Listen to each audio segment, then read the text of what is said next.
Alrighty. It's be about 30 more seconds.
Just as a reminder before we get started, this channel is for educational or perhaps entertainment purposes only, whichever the law would prefer.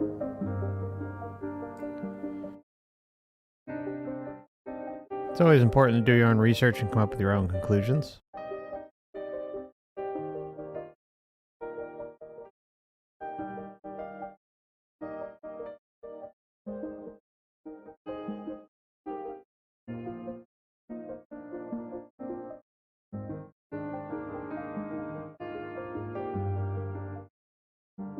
Hello, everybody.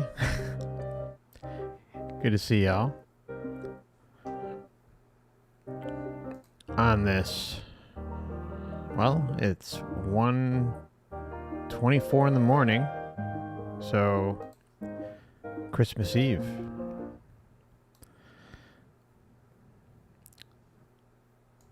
Hope if you have plans or celebrating over these next couple days that you enjoy yourself and allow some time to unwind and chill and enjoy the time off.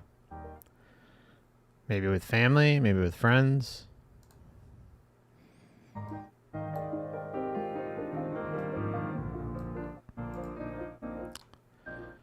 Hey, Conscious Soul, good to see you. Been a while. T, great to see you. Neo, Jane, Sovereign Invincible, Crystal, hello. True Detective, good to see you. Terry, hello, great to see you. Shannon, great to see you. Black Uni, hello, great to see you.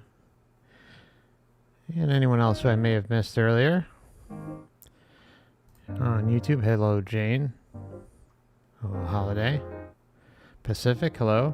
Same to you. And thank you. And hello to Roiling Water and Mao. And Black Uni is also on Odysee. And hello to anyone watching on Rumble.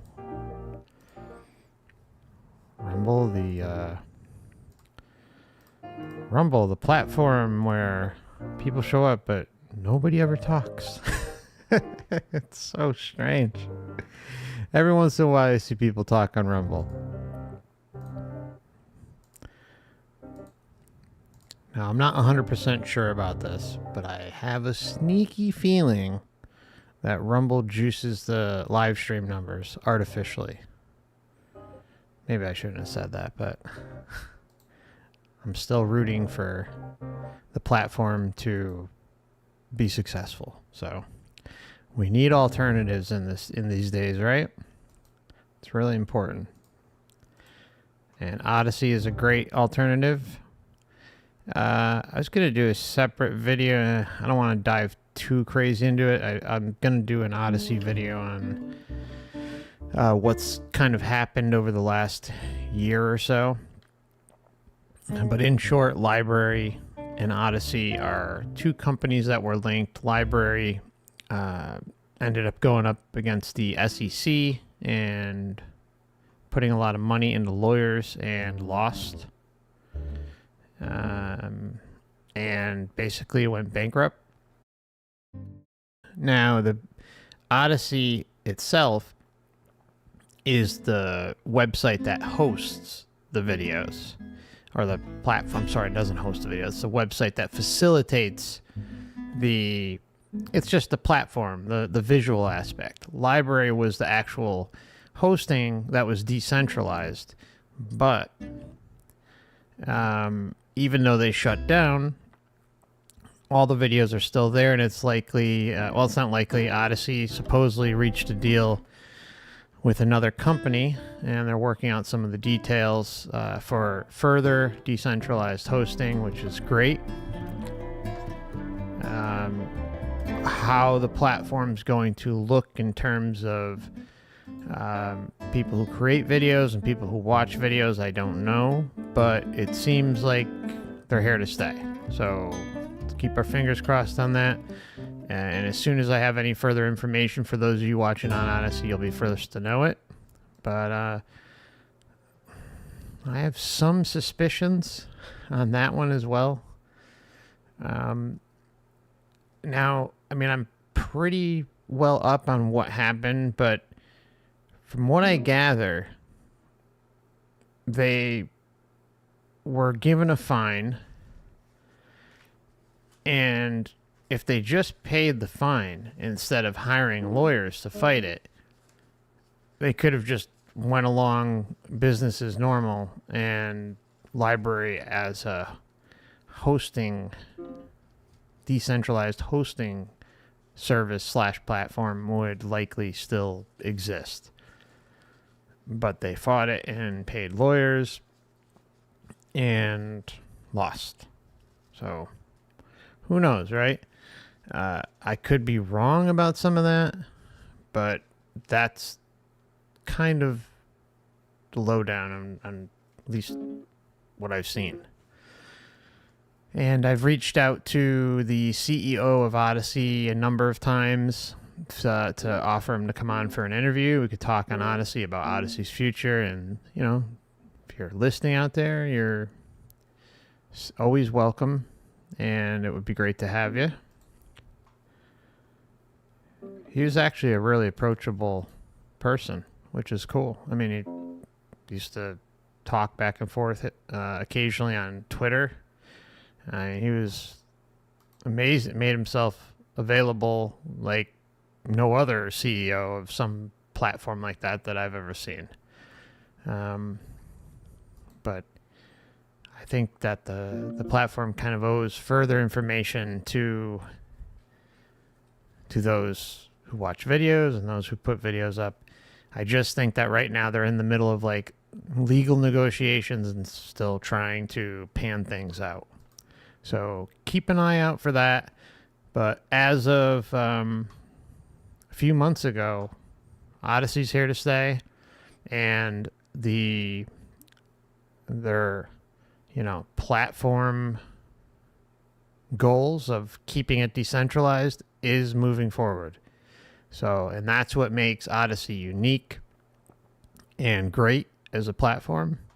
And I do suggest if something does pop up where, maybe they ask the community of people who enjoy that platform to donate and help support it, it's something I am absolutely going to do, because I think it's really important that the internet has something like Odysee available as an alternative to, well, Okay, so enough rambling about all that stuff. And, and I do hope Rumble thrives too. We all need different places to go and listen to varying voices that are not shut down. So, anywho, hello JLB from Sweden. Great to have you. Hey, Paula. Okay, so we're going to get right into this case. Name of the experiencer is Brian Jordan. He had a Widowmaker heart attack at work. He works on big industrial-sized equipment. worked really long days. I think he was saying like 11, 12-hour days were normal. But when this had happened, it was a short day, whatever that means, right? What was it, 10 hours? I mean, 11, 12-hour days, that's rough.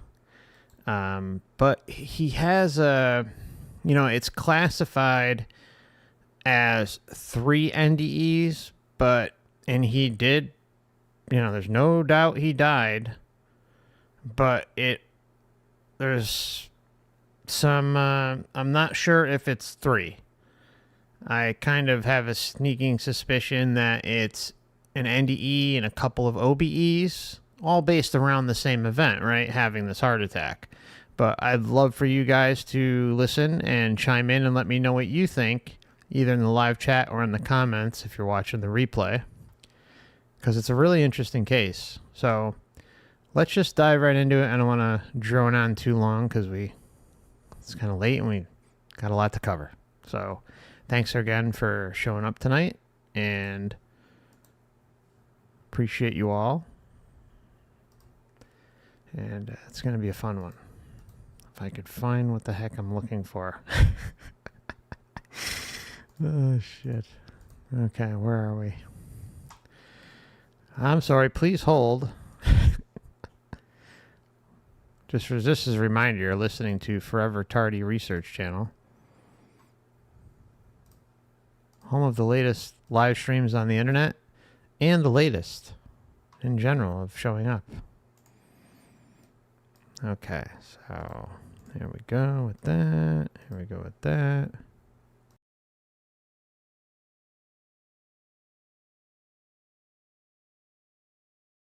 Real space or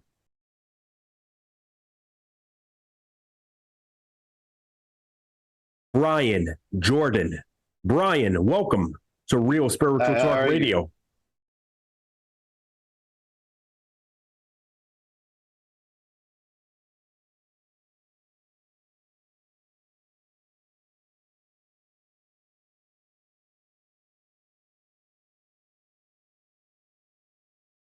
Good. Glad to have you on. Very glad to have you here. Now, Brian, I'm very interested in getting into your near-death experience, but before I do that, see if you can walk us backwards a little bit so we can get a little context about your religious and or spiritual belief systems prior to your near-death experience, if you had any. Were there any concepts of the afterlife or belief systems you held concerning the afterlife? I was raised in a very religious church, and so I had it. It was in my background. I didn't follow it after I became a man, but I mean, it's just some things I didn't agree with. As far as when you die and the things you have to do to see heaven. So I kind of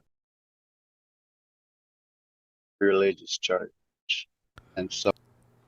Sorry, I accidentally rewound it by 10 seconds. It was in my background.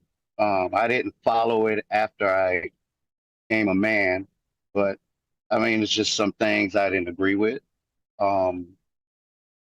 As far as when you die and the things you have to do to see heaven. So I kind of believed in God on my own and just lived a normal life and treated everybody as good as I could. But as far as a heavy spiritual or different, was I in the church? No. But I do believe in God. So this was a childhood religion that you were taught, and you kind of grew out of it as you became an adult. Yes, sir.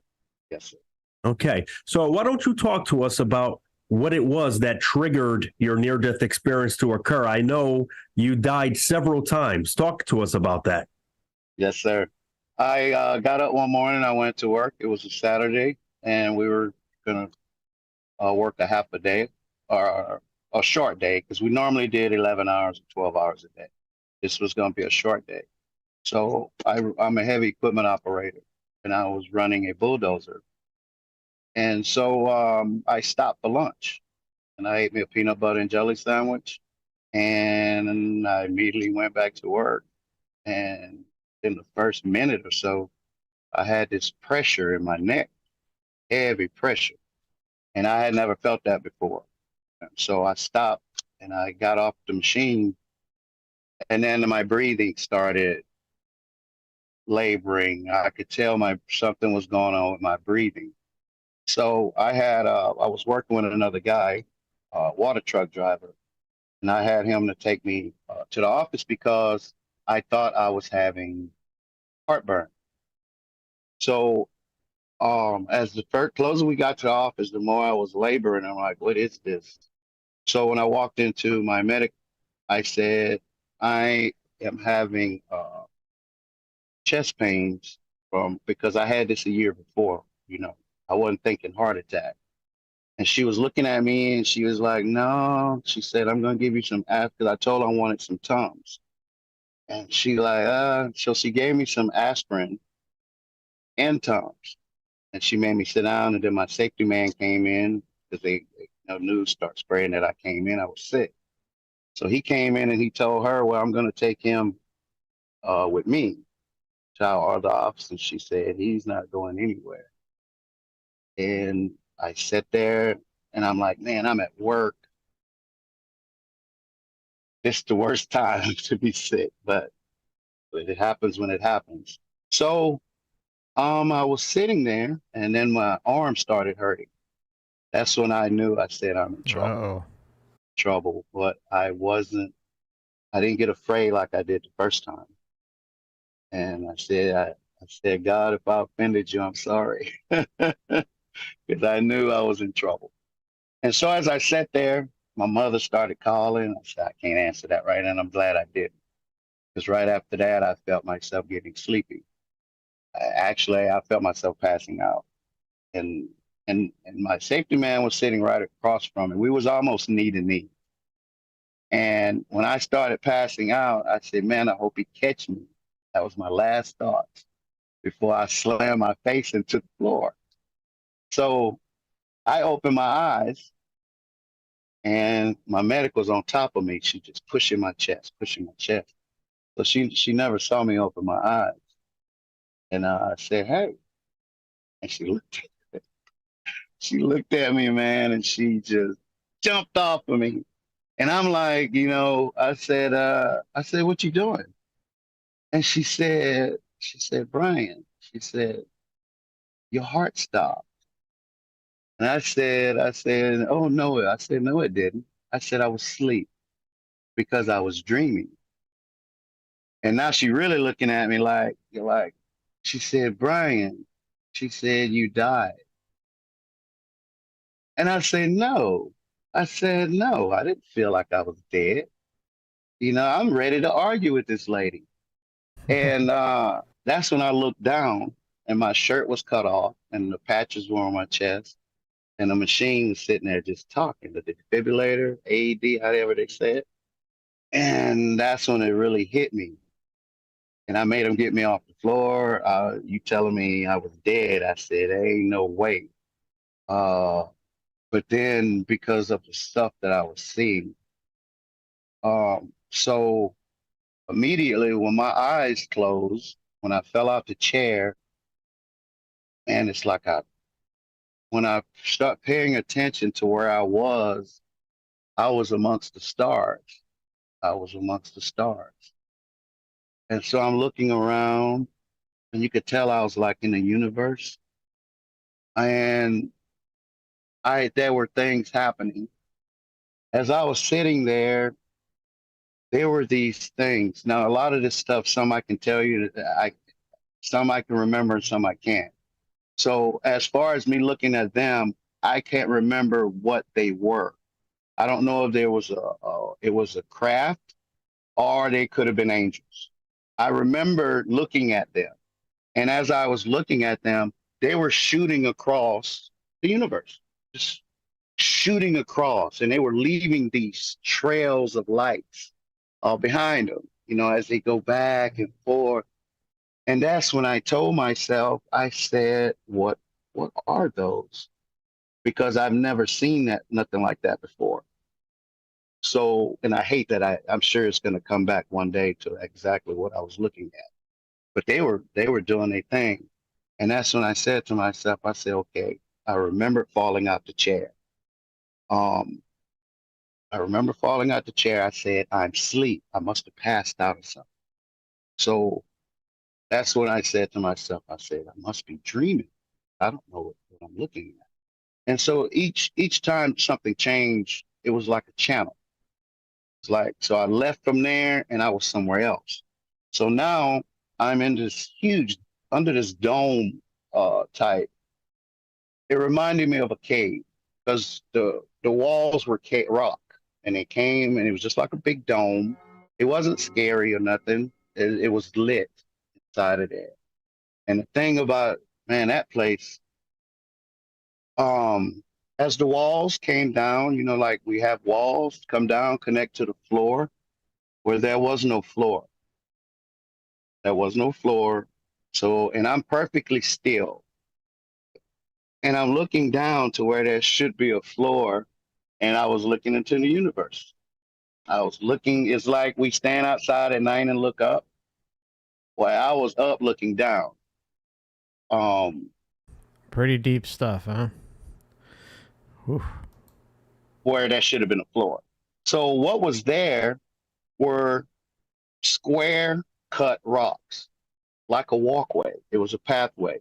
There were two rocks together side by side, and there's a space. So there's a whole walkway floating here, just floating there. I looked right. They went, and even there, they had steps. As you go, they would drop down a little bit and drop down a little bit. Very unique, very unique. And it curved to where I couldn't see them. So when I looked to the left, this pathway went to the wall. And the wall, there was a door. And there was somebody in the doorway. So I'm a good distance away. And I'm looking at the door, and there's a being there that I could see through. I could see right through him. And he was in the doorway and he wouldn't move. And I'm looking at, so we looking at each other. So, and I have to tell you, there's no fear. Not one time was I ever afraid of anything. Fear never came into the picture, not one time. So as we looking at each other, I'm saying to myself, I'm like, what is that? You know, and Lamont, that's when everything started happening. I said to myself, I said, I want to go and see what that is. And soon as I got is out my mind, I took off like a bullet. I was going so fast, I could see the stuff passing by or whatever, the wall that was there. I could see stuff. It was like I was a bullet. And when I got to where he was, I went above the doorway. I was against the wall above him in the doorway, because you did a lot of these stories, you'll know that they don't like you to see their faces. So I don't know. I guess he zoomed me up above him. So when I got to the wall, Yeah, I like how he pointed that out, how in many cases the faces aren't allowed unless there is, unless it's like friends, deceased friends, family, or in very rare cases, living. But interesting thought, like a lot of times you'll see silhouettes or sometimes they'll lock eyes and the eyes will be freaking red, or some weird stuff can appear.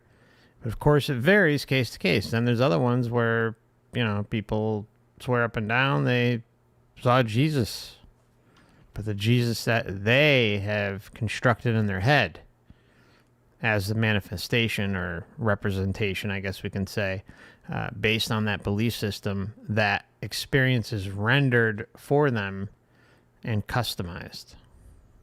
So I don't know. I guess he zoomed me up above him. So when I got to the wall, I was freaking out. I was so excited on how did I just do that? How did I move that fast? We don't do that on Earth. And you know what it is? It's his intention. It's his intention as a creator being to go and figure out what is behind that door. What's in the doorway. And what do you say? Boom. Instant. He's there. Or sped there. Basically instantaneously. Which, again, just further cements that we are much more powerful than we have been led to believe. Our intention is king. So I said to myself right then, I know I'm dreaming now. I was convinced. I just moved like a bullet and then came to a stop and it's like it felt nothing. And that's when I remembered why I went there. And so I looked down and he was under me. He was up under me. He, she, I don't know. They were under me, and once I got to that door, they left. They simply start floating along that rock path that was floating above the universe, or the place with no floor, the room with no floor. And then I watched him just float away, and he went all the way and turned and disappeared. And that's when everything went jet black dark. And I was looking up. Why I was looking up, I don't know. But I think I started to go on cruise control, or my soul started to take over. But I was looking up. I had no clue why I was looking up. And then that's when I saw a light. I was on cruise control. And that's when I saw a light. So what you're seeing is a symbolic representation of something like the tunnel in a very odd way. Like if you listen to the way he described it, it's interesting, right? It's and revealing. So anyways, let's move on, and now he's gonna keep moving along. Light, like far away. It looked like somebody had a flashlight and was looking for something in the dark, you know? And man, when that light turned on me, it was so bright. I threw my hands up, or if I had hands, I don't know. But the reaction, of course, that's what you're going to do if somebody stick a light in your face. And I threw my hands up, and instantly I was inside the light. So now I'm inside the light, and I'm looking around. Everything is light. And it was like I was inside of a light bulb. It was like I was inside of a light bulb. But I want to rewind really quickly and just put this out here. Make of it what you will. And on me, it was so bright. I threw my hands up, or if I had hands, I don't know. But the reaction, of course, that's what you're going to do if somebody stick a light in your face. And I threw my hands up, and instantly I was inside the light. Okay, so he's talking. I find it interesting that he's using it's like, oh, if someone throws light up in your face, you go to block it, right? It's common that we would do that if it's blind, especially if it's night. Anyways, the reason why I'm bringing it up is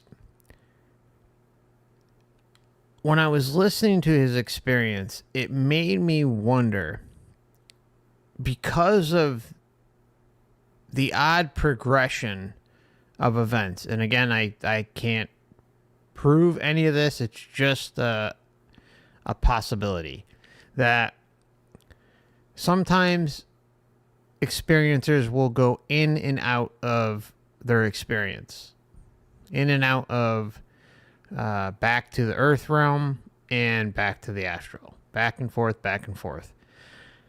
And that clearly happens to him multiple times as we progress in the story.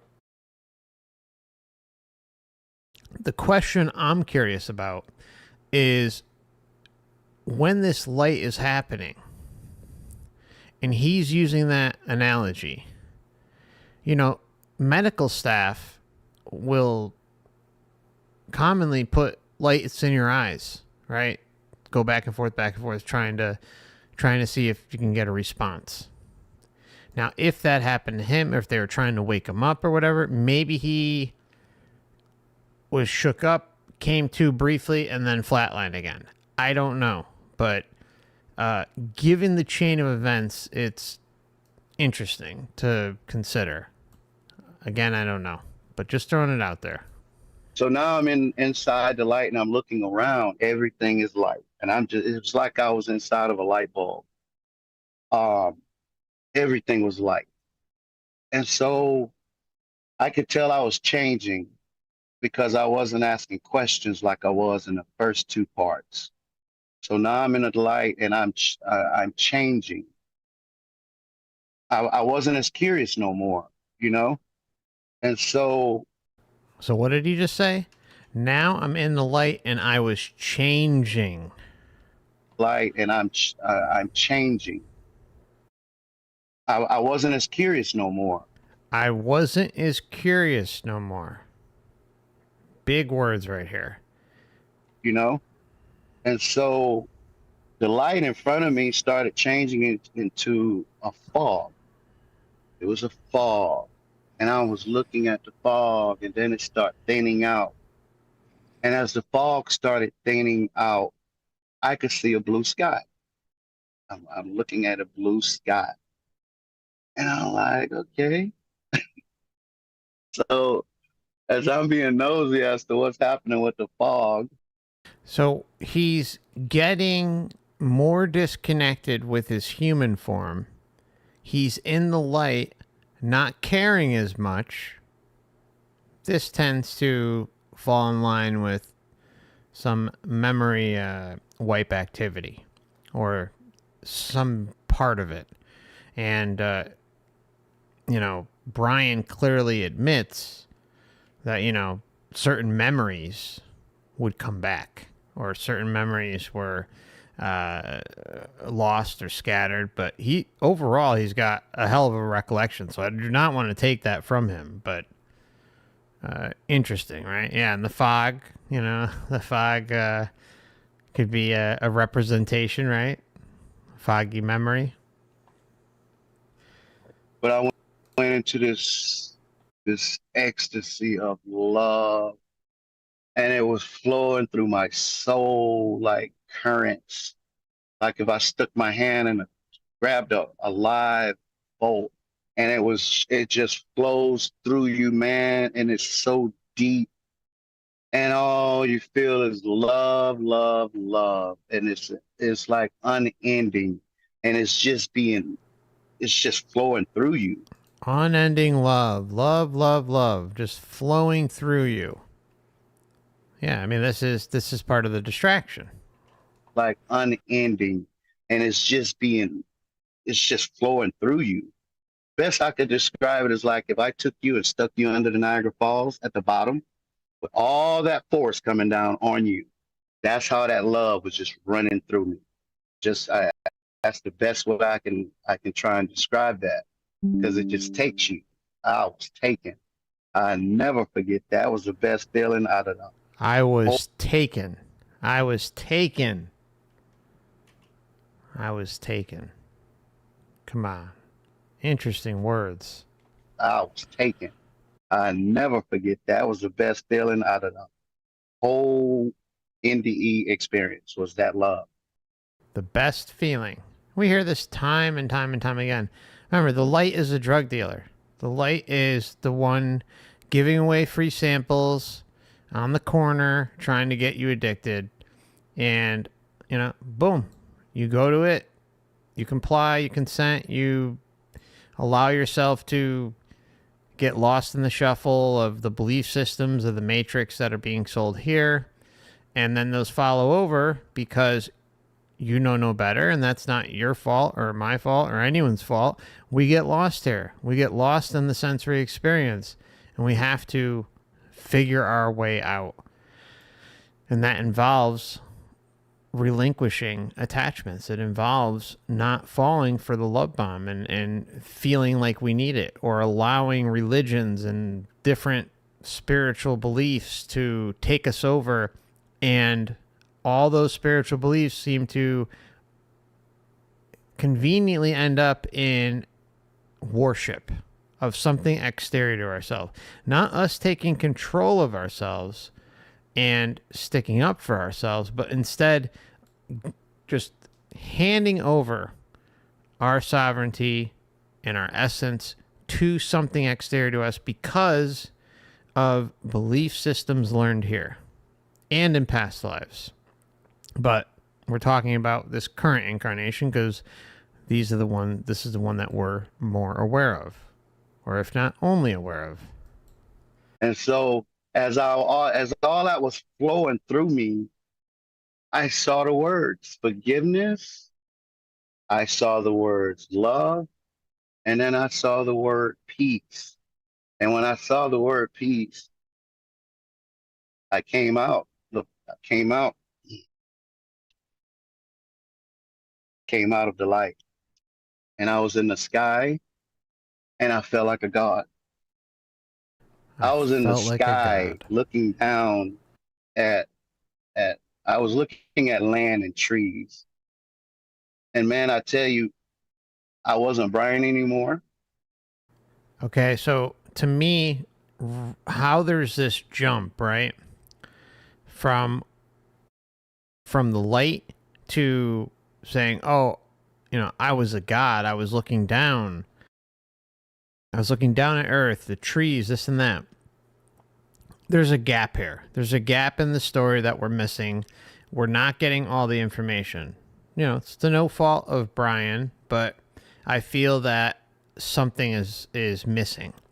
The other interesting point is that there really is no entity communication. Excuse me, sorry. Dog was barking. There is no entity communication brought up throughout almost the entire experience that Bryan goes over, which is very unique. I mean, well, I wouldn't say very unique, but it's unique enough. So just take that into consideration as we move along. I didn't say, whoa, I'm up here in the sky. Check this out. All of that was gone. I completely changed into something else. And I was very, very powerful, and I knew it. I knew I was powerful. I had no more earth thoughts. Everything earthly was gone. I never thought nothing about no earth. It was gone. I had the greatest peace. My mind thought about nothing about unless what I was looking at. No car notes, no heart attack. I didn't even remember no heart attack, no pain. I didn't even remember no heart attack. His earthly life is diminishing, or if not bordering on non-existence, because he's discovered his true essence, but he's still within the belief system of the Matrix and being dragged along for the show every step of the way. That's the difference, right? The difference is between knowing that you're a true essence being, a sovereign true essence being, creator, capable of doing your own thing, taking care of your own self, and going your own way, versus allowing belief systems and attachments learned on Earth to then carry over. Like we were just saying, I know I'm repeating myself, but it's interesting to see this in I didn't even remember real no time. heart attack, no pain. Everything earth was gone. And as I was up there floating in the sky looking down, I came down out of the sky real slow, no rush.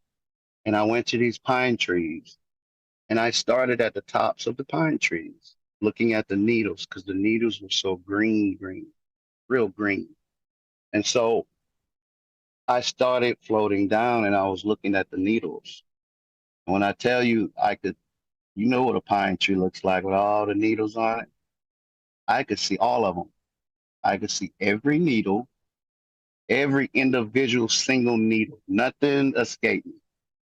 And I floated all the way down looking at all the needles on the tree. Man, stuff was incredible. So I got down to the bottom, the tree went into the ground. And I floated backwards. And I looked down because the trees were up on like a cliff. So that was a big drop off.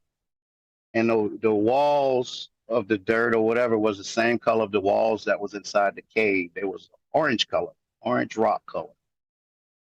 And when I looked below me, I was floating over this garden. This garden was huge. The flowers were huge. It was just one flower was like the size of your dinner table at home. They were huge and they were shining. The colors of these things were entrancing. Once I started looking at them, I couldn't see nothing. I mean, I couldn't look away. I couldn't look away from these flowers. And it was like they were alive. It's like they were almost looking back at me, like, yeah, we see you.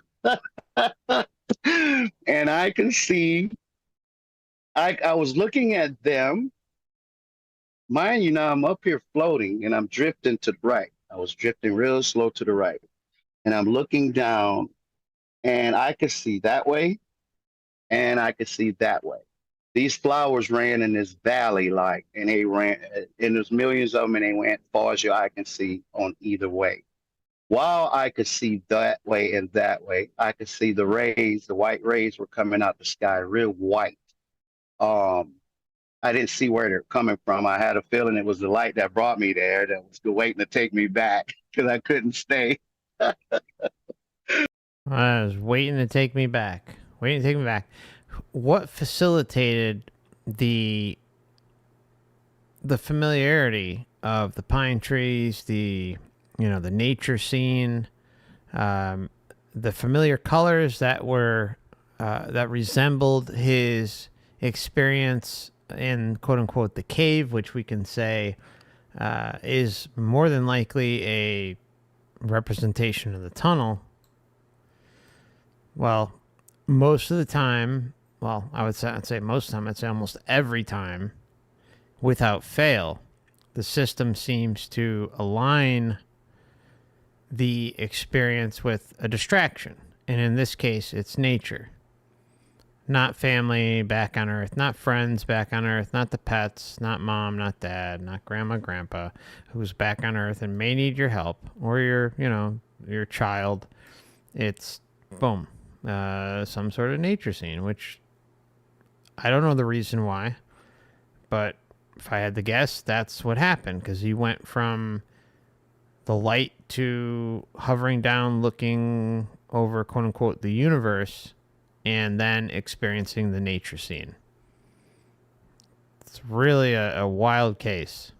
So, and as I could see all of that, I was zooming in the flowers.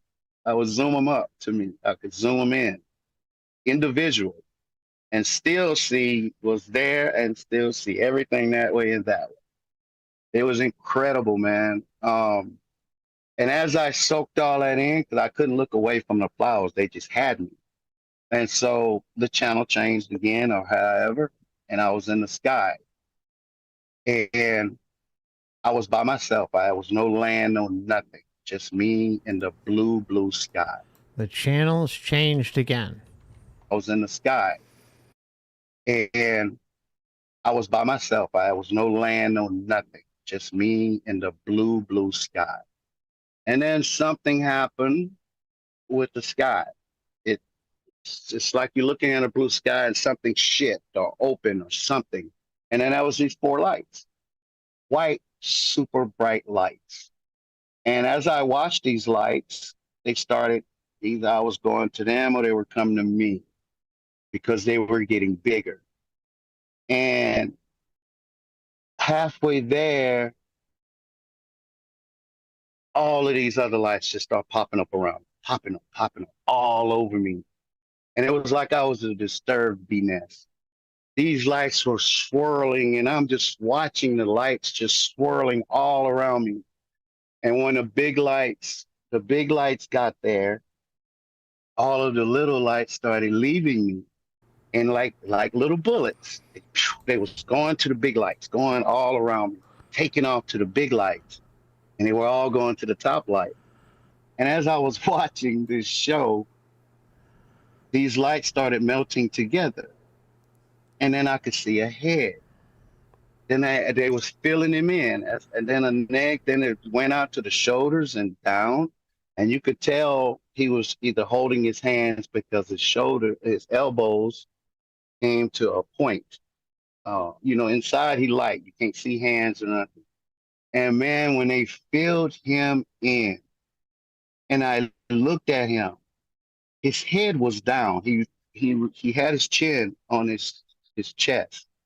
And man, he raised his head and started looking at me. I wasn't afraid of nothing because I was in that. You know, I got really excited after I opened my eyes on the floor. I'm like, check this out. So he lifted his head and he started looking at me. And then on the side of his head and on the top, there was little wave of lights. Lights were waving on each side of his head and at the top, like this. Yeah, it's when I heard this for the first time, all I thought was hologram. And I think almost without fail, these experiences are just a holographic illusion that the Matrix puts forth in an effort to keep us here. So it's really it's one of these cases that'll just make your head spin. Check this out. So But he lifted his head so and he great started detail. looking at me. And then on the side of his head and on the top, there was little wave of lights. Lights were waving on each side of his head and at the top, like this. That's how the lights was doing. And then he started flying. He started going up in the sky, then down and sideways. And the whole while he was doing that, he was turning his head. He was looking. He never stopped looking at me. If he go below me, he'd look up like that or down. And he just did all of that. And then he came back to me, and here we go, looking at each other again. And then he took off. He left so fast, like I moved in the cave. He took off like a bullet. And there were traces of himself. And I watched till all the traces disappeared. And then that's when I opened my eyes on the floor. He stayed with me until they revived me. Wow. Damn. Man. So it's he stayed with him until they revived him. I want to give a big thank you to Monkey Man for the very kind and generous super chat. Very much appreciated. Says Merry Christmas. Much happy holidays to you, my friend. Thank you. And thank you again for your longtime support of the channel. I appreciate you very much. That's a lot of information you were able to bring back. I know originally you stated that you may not be able to remember much, but it sounds like you brought quite a bit back. A lot of it. Yep. That's what he looked like right here. So that image behind you is the image that you saw. Yes, sir, it is. So let me ask a few questions. I have several questions, actually. So go ahead, my brother. You had verification the minute you opened your eyes up. You said they were pumping your chest, and when they saw your eyes open, they moved back. Yes, you startled them because they said you were dead. So you got the verification right then and there when you opened your eyes that you were actually dead. And I never even knew it. The whole time I was there, not one inkling crossed my mind saying I had died. I thought I was dreaming. Now, while you were having this experience, which we now know is a near-death experience, you said scenes were shifting. There were different scenes. You started out in the cave. You then, you started out in space. You saw these entities going back and forth, and then you ended up in this cave where you were able to move like the speed of light. Yeah. And there you saw entities, and from there you went into this bright light, and you felt this immense love, this immense, I guess, pleasure when wherever you were. And at any given time that you say to yourself, I'm not dreaming because this just feels too real. Oh, no.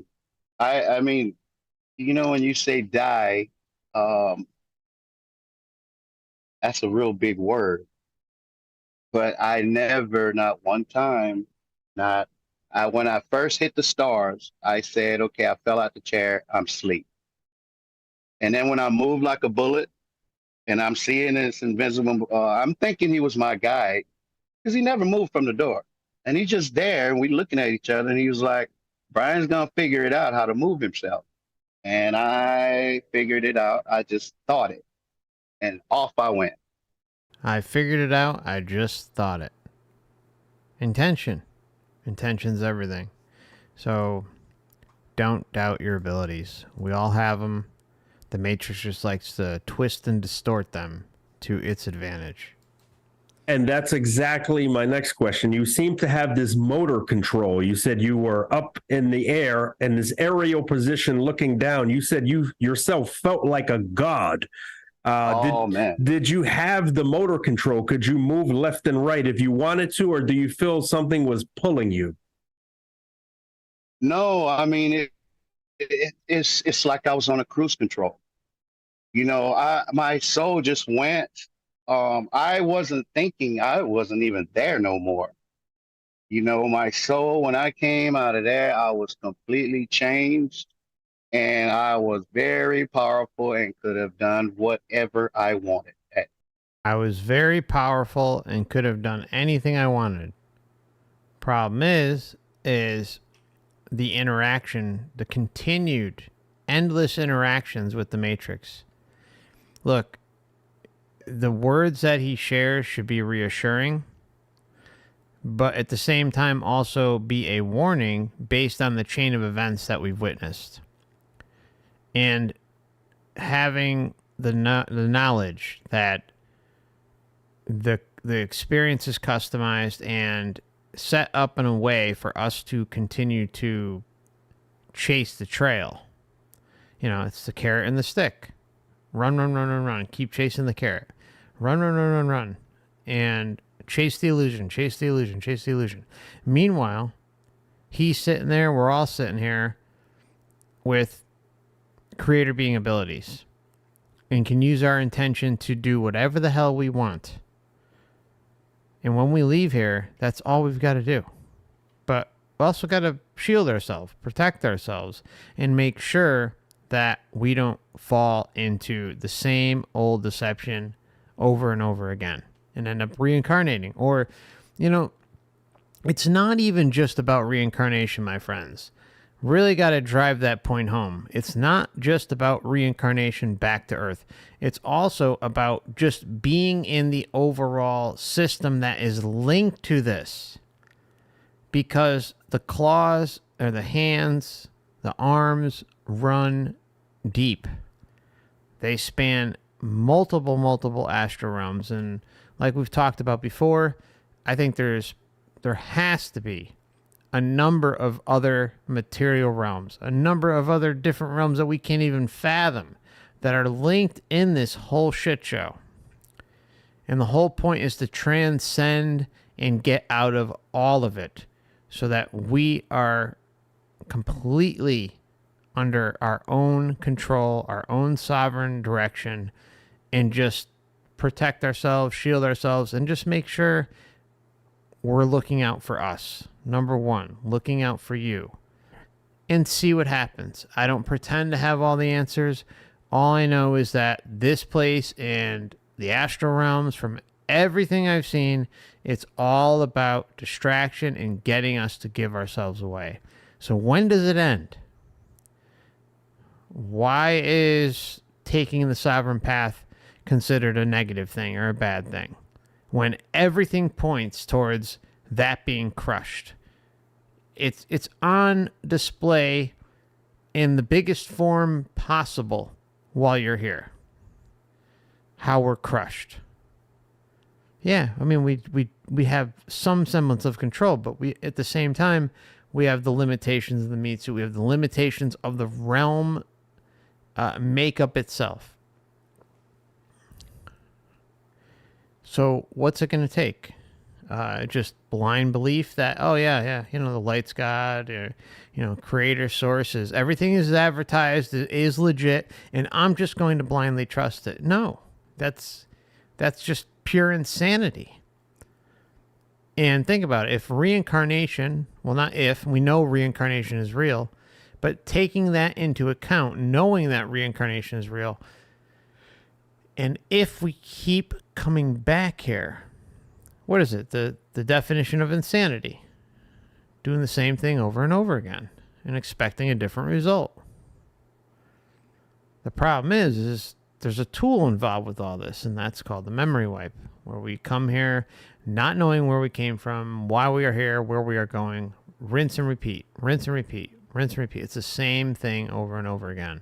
So there's nothing wrong with standing up for you and seeing what happens. And like I've talked about a number of times, you know, look, God, source, creator, this whole thing with the light, all we hear time and time again is that, oh, it's so understanding, it's loving, it's caring, it doesn't judge you, doesn't judge us.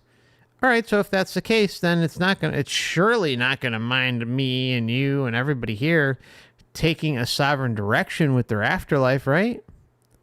Surely it's not gonna care about that.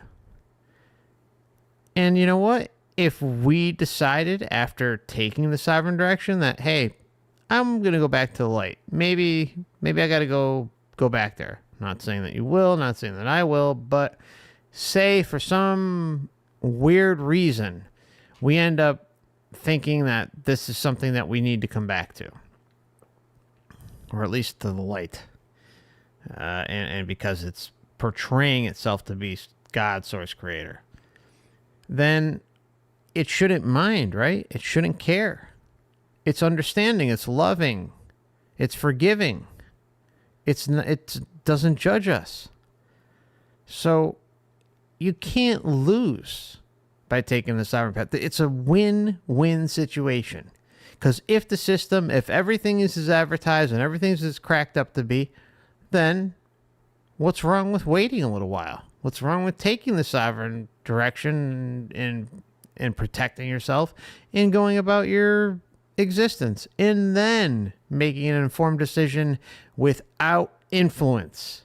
Without influence. The light is a drug dealer. It's a menace, okay?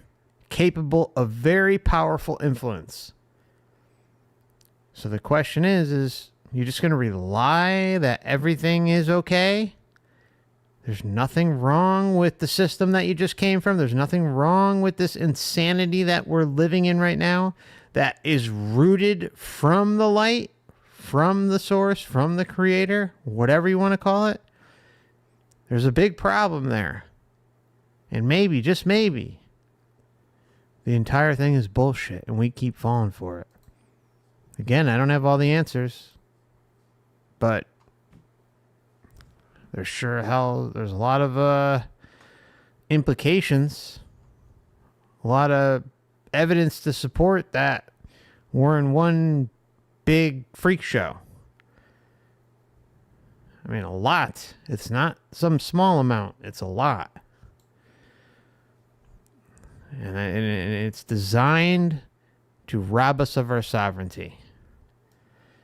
It's designed to take away your inner knowing that you too are a creator being, that we all are. It's interesting, right? Because in Brian's case, it's like, oh, all of a sudden, after he flew down the cave, or AKA the tunnel, and had his experience, there was like a come to moment where he realized his intention had tremendous power, where he could do anything, just like he just said, right? And we'll back it up a little bit. I know I'm kind of rambling a little bit, but there was like a delayed effect there, right? It's like he had to go through a certain set of protocols and distractions, and there was like, there's the door at the end, there's the man or the figure, the yellow guy in the background, and that's the carrot, right? Oh, what's that? What's that? I just came from a clouded existence on Earth, and I'm coming into my true essence self, and lo and behold, there's a distraction there. That's the carrot. The yellow man is the carrot. And all Brian wants to do is figure out what the hell is going on. He's curious. and understandably so. It's no fault of his own. I think we've all clearly done something like this before, if not many times. Anyways, rant over. Thank you for listening. Any given time. And the feeling was automatic. As you said, you weren't really thinking. No. I looked down and I saw the trees and I just started floating down to the land and to the gardens. Another heightened sensory ability you seem to have while you were over there was this visual 360 ability. Oh, yeah. You could see, and we're not talking just peripheral side view, you could see everywhere around you while zooming into these plants and parts of pine trees that you were looking at. Yes. I mean, it was like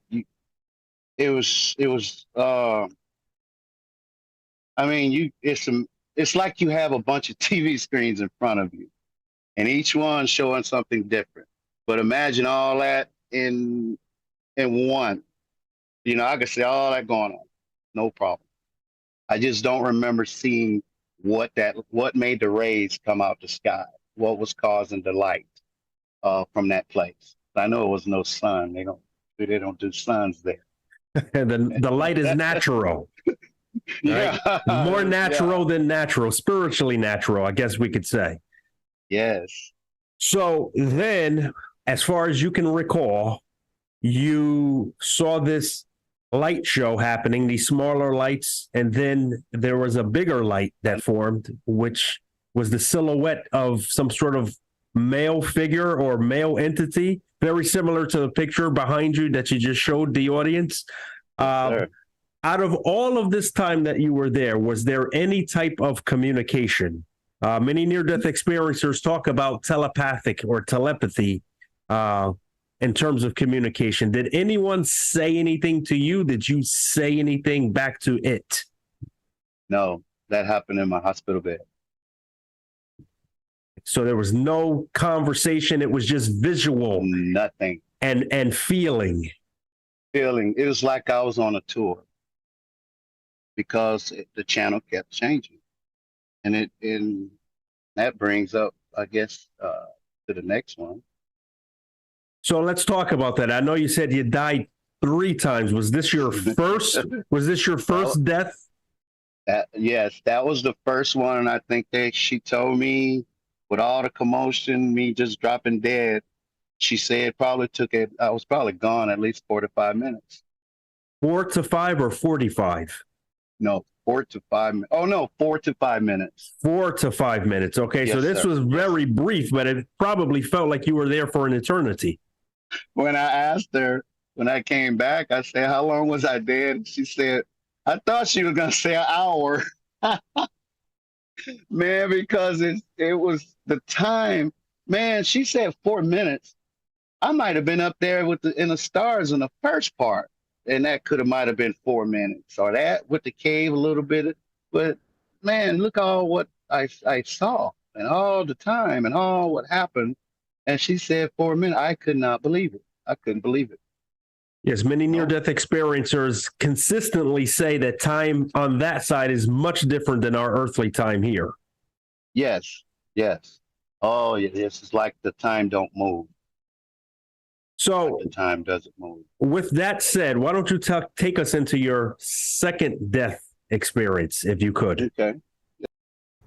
All right. So what I'm going to do is I do have to take a quick break. Only going to be about 5 minutes, but we'll be right back and get into number 2. Thank you for your patience, and we'll be right back.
Just as a reminder, this channel is for educational or perhaps entertainment purposes only.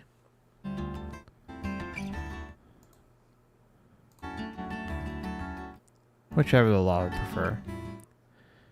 So,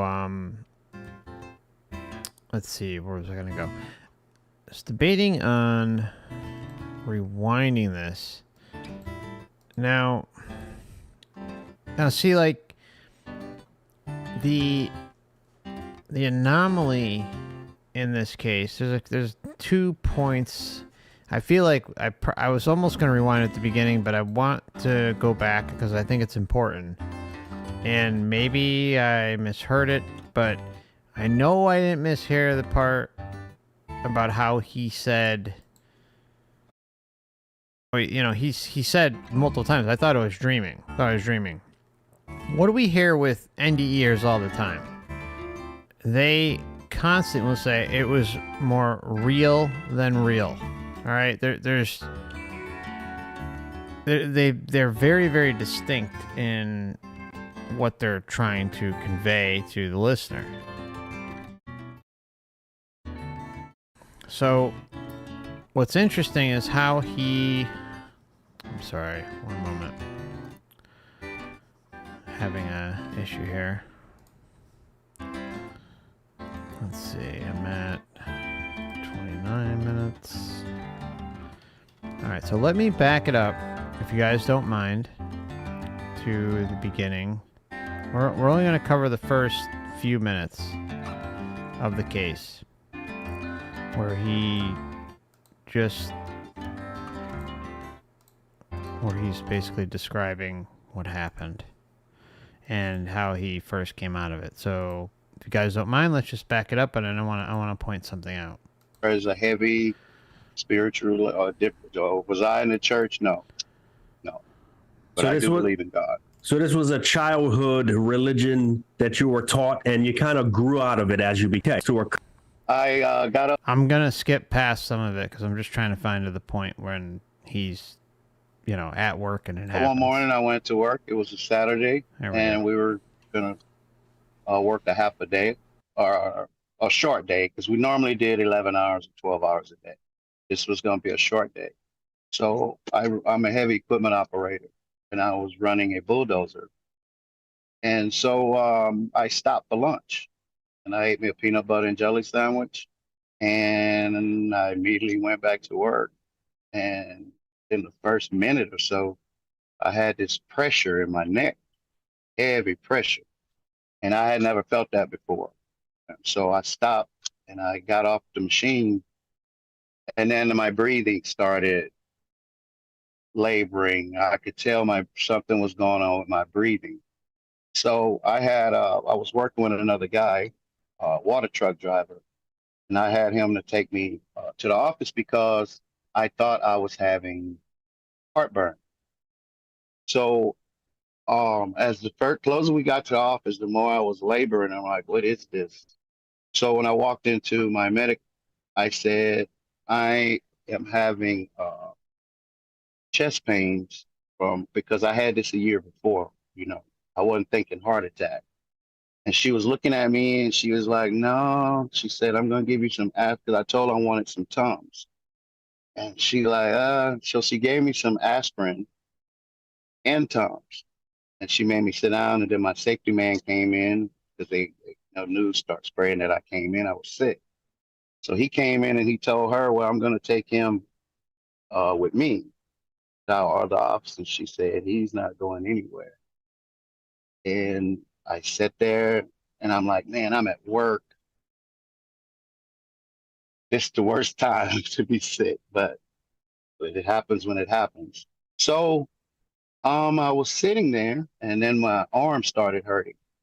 That's when I knew. I said, I'm in trouble. But I didn't get afraid like I did the first time.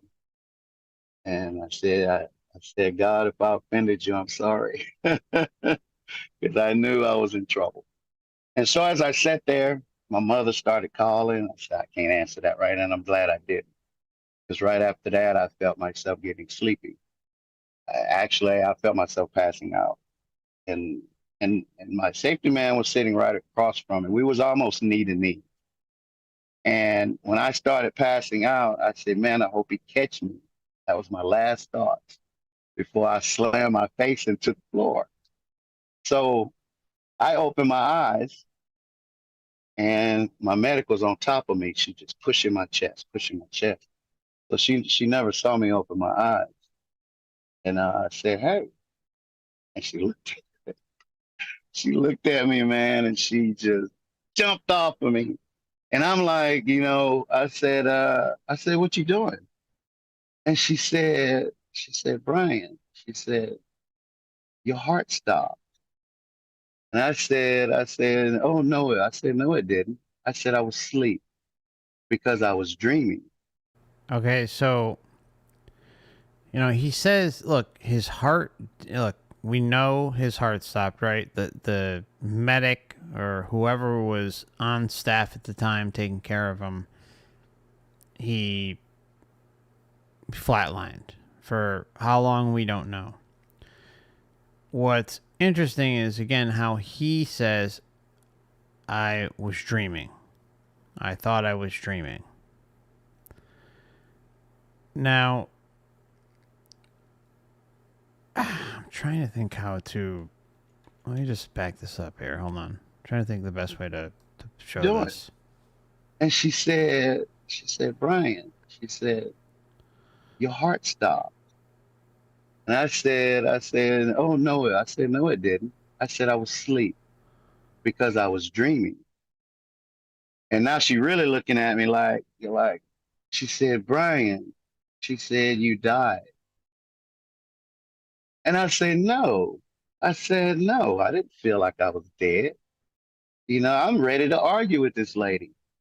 And that's when I looked down and my shirt was cut off and the patches were on my chest and the machine was sitting there just talking to the. Okay, so,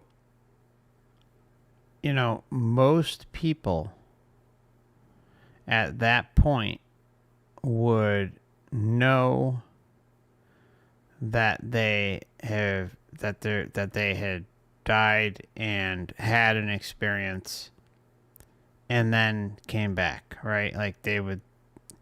So I feel that it's such an odd way to present this case because in one hand you have a lot of the signatures in a very different way presenting themselves. You know, no deceased loved ones though, a cave instead of a tunnel, a doorway at the end, which, you know, the doorway does pop up, so that's something that pops up. You do have a nature scene, but that's after he, like, basically was in the light already, which the nature scene is the classic reminder that the light provides someone to be distracted about earthly surroundings, something familiar on Earth that may get them back. Whether, you know, for some reason it popped up nature. It's not popping up deceased loved ones. It's not popping up Jesus or Muhammad or anyone else. It's popping up some sort of nature scene that is, you know, a carbon copy representation of Earth that's familiar. So when I hear him say that he, you know, he was in a dream and that he was going unconscious, and, you know, we do have confirmation that he died based on the medic and that they, you know, had the paddles and everything, it really makes things a bit odd. Makes things odd. I don't know how else to convey except that something's off. Maybe the experience was so short in earthly terms. Like, it would be interesting to kind of have an idea like how long he was out for, but then again, the whole time factor on when you leave your body is different too. And he clearly left his body. So I don't know. I mean, it's I would classify this as under an anomaly, but I would love to be able to speak with Brian. I would. This is one of those cases where I'd love to be able to dive in and hear what he has to say further when questioned. But he's shared quite a bit. I've listened to 3 of his interviews, and they're pretty much all the same, with the exception of a few questions being asked by different questions being asked by those who are interviewing him. Anyways, let's try to get to the second part. Just gonna pop this up really quick for timestamp purposes, and just bear with me while I get us lined up to where we were before.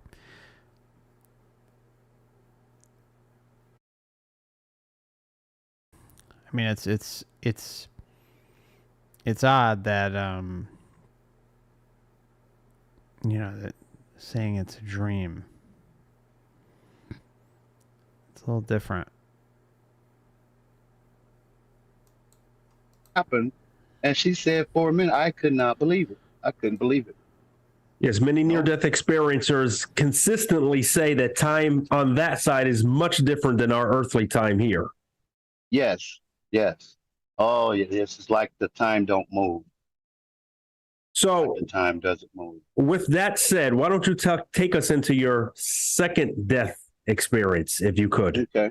Yes, sir. After they got me off the floor, everybody was in there now. I was looking at my friends. When I look up at them, here I am sitting here dying, and they couldn't do nothing about it. They couldn't help me or nothing. But you know the thing about it, Lamont, they were feeling sorry for me. And after what I saw, I was feeling sorry for this whole world. I mean, they looking at me like, and I'm looking at them, and I'm like, man, if y'all only knew what I just saw.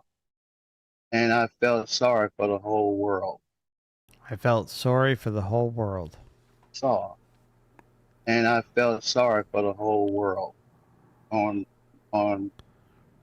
how people think, you know, how everybody go about their daily life, and you gotta, okay, we gotta do this to get to heaven, or you gotta do that, and you gotta do all this stuff, and all you gotta do is love each other. And it's just that simple. So the ambulance gets there. They take me and put me in the ambulance, and they lay me down and hook me to all this stuff. And then I remember a jerk. I felt a jerk, slight jerk. And then there I was standing there looking in my face. I was looking in my face, and my eyes were closed. My head was tilted to, you know, like I'm asleep or dead. You know, my mouth was open because I could see my top teeth. Now, keep in mind, this is experience 2, right? Not what we had just kind of gone over in the first part. So this is kind of like an extended part of what he's experiencing. So he's looking down. We have confirmation he's outside the body, looking down at his physical body in the lower earth astral. I'm asleep or dead. You know, my mouth was open because I could see my top teeth. And I didn't know what I was. I did not know what I was looking at. I had no clue of what I was looking at. I thought of my body as an it. I didn't want to get near it. I didn't want to touch it. I didn't want to have nothing to do with it. And as I looked in my face a while, that's when I took off again. And this time I didn't go through the light and all the other stuff. Because when I left the second time, I was just like myself when I came back from the first time. There was no questions, no this, no that. I was still in that super mode or whatever I was. And then in front of me was this big giant circle, huge circle. And inside this circle, there was flowers. And each color of flowers had their own groups. They had all their own groups, and they filled the circle. So automatically, I didn't even have to wonder about what I was looking at. Just like I knew. And we all are one. We all are different colors, different languages, different people in our own group. But still, we are inside of one circle. And that one circle is all of that lets me know we are all one. I don't care what you look like, what you think about somebody else. We're all one. And so, and then the channel, I had channels changing, like that's the best way I can describe it. I went to another spot, and this it was amazing too, because I was inside of this white room. Pure white walls, white floors. It's like I was in a museum because they have podiums there inside the room. And on top of these podiums were these black dogs. And these black dogs, I remember growing up or in class or whatever history, the Egyptians would draw these dogs on the walls. And they had a long nose, and at the end it was a ball. It wasn't drawn. They didn't draw them like a dog's supposed to look like. They drew them how they drew them on the cave walls and stuff. And that's exactly what I was looking at, just like somebody drew the dog, but they weren't alive. It's like statues. Like I said, I felt like I was in a museum, some type of museum. And Felt like it was in a museum. He's talking about Egyptian dogs, and he's accessing and presenting us with a memory that he has as a child. Everyone knows what they look like. It's not, you know, like some mystery, but this is an example of a customized experience. He verified for us that he has knowledge of this as a kid, and in turn seeing it in experience number 2. they had these animals in this pure white room on display.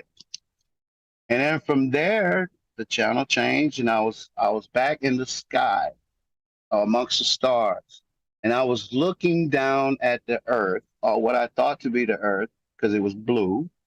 I mean, that blue was so deep blue that it glowed, and around the earth was this mist. It looked like a mist, just the same mist that was in the light with me. That the walls turned to the mist. It was like that, and it was so beautiful, man. And as I was looking at it, it was like the size of an orange, because I was on an angle here. It was here, and I'm looking down at it, and it was so beautiful, man. And I was like, wow, how could something be so beautiful and have all that evil on it? You know, oh, it's so evil. But to look at it from a Just think about that, right? So he's in this room.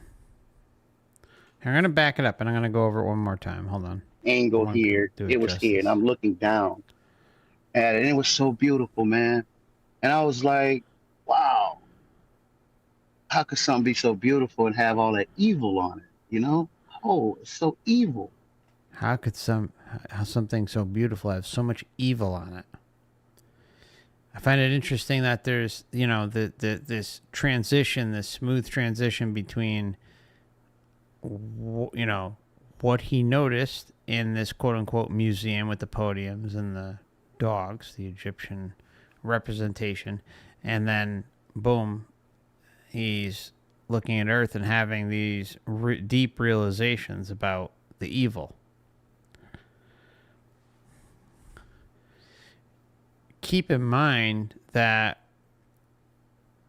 he's here making a informed, smart judgment about the insanity that happens here, that's allowed to happen here, but yet is involved with the realms that are linked to the evil of Earth.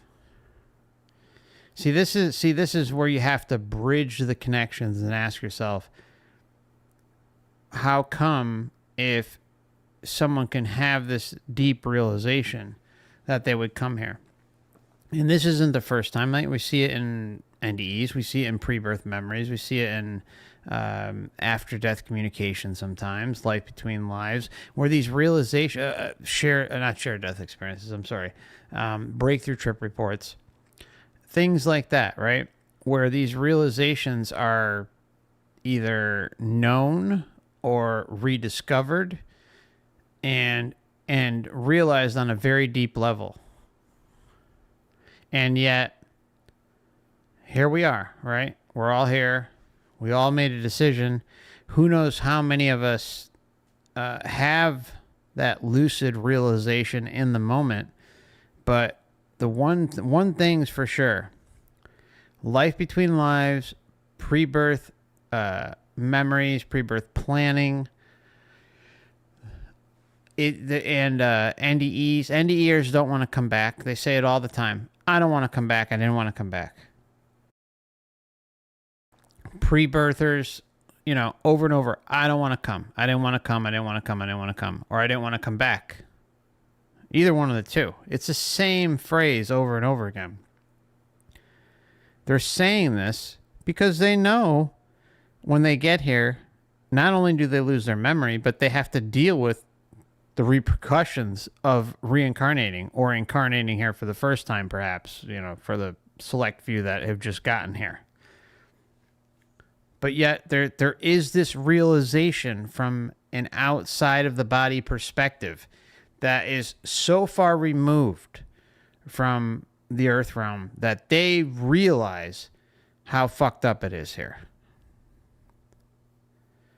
So with that knowledge, how come there is this disconnect? How many say they don't want to come back? How many say they don't want to come here? Over and over and over and over again. So again, with that knowledge, that inner knowing, that realization, how come they can't prevent it? And I think there is only one answer. I'm not saying it's 100% the answer, but I really think there's only one answer. We keep falling for it. We keep getting lost and falling into the sensory experience lifetime after lifetime, being memory wiped, not realizing this or that, and on top of it, buying into things like karma, buying into things like sinning, buying into things like it's for our spiritual evolution, being stuck in this endless cycle. But with the aid of the Matrix and vast amounts of entities and soul groups and, you know, we can say loved ones, friends, family, pets, whatever, gods, teachers, ascended masters, council of elders, on and on and on. It's the same thing over and over presenting itself in clear patterns, undeniable patterns.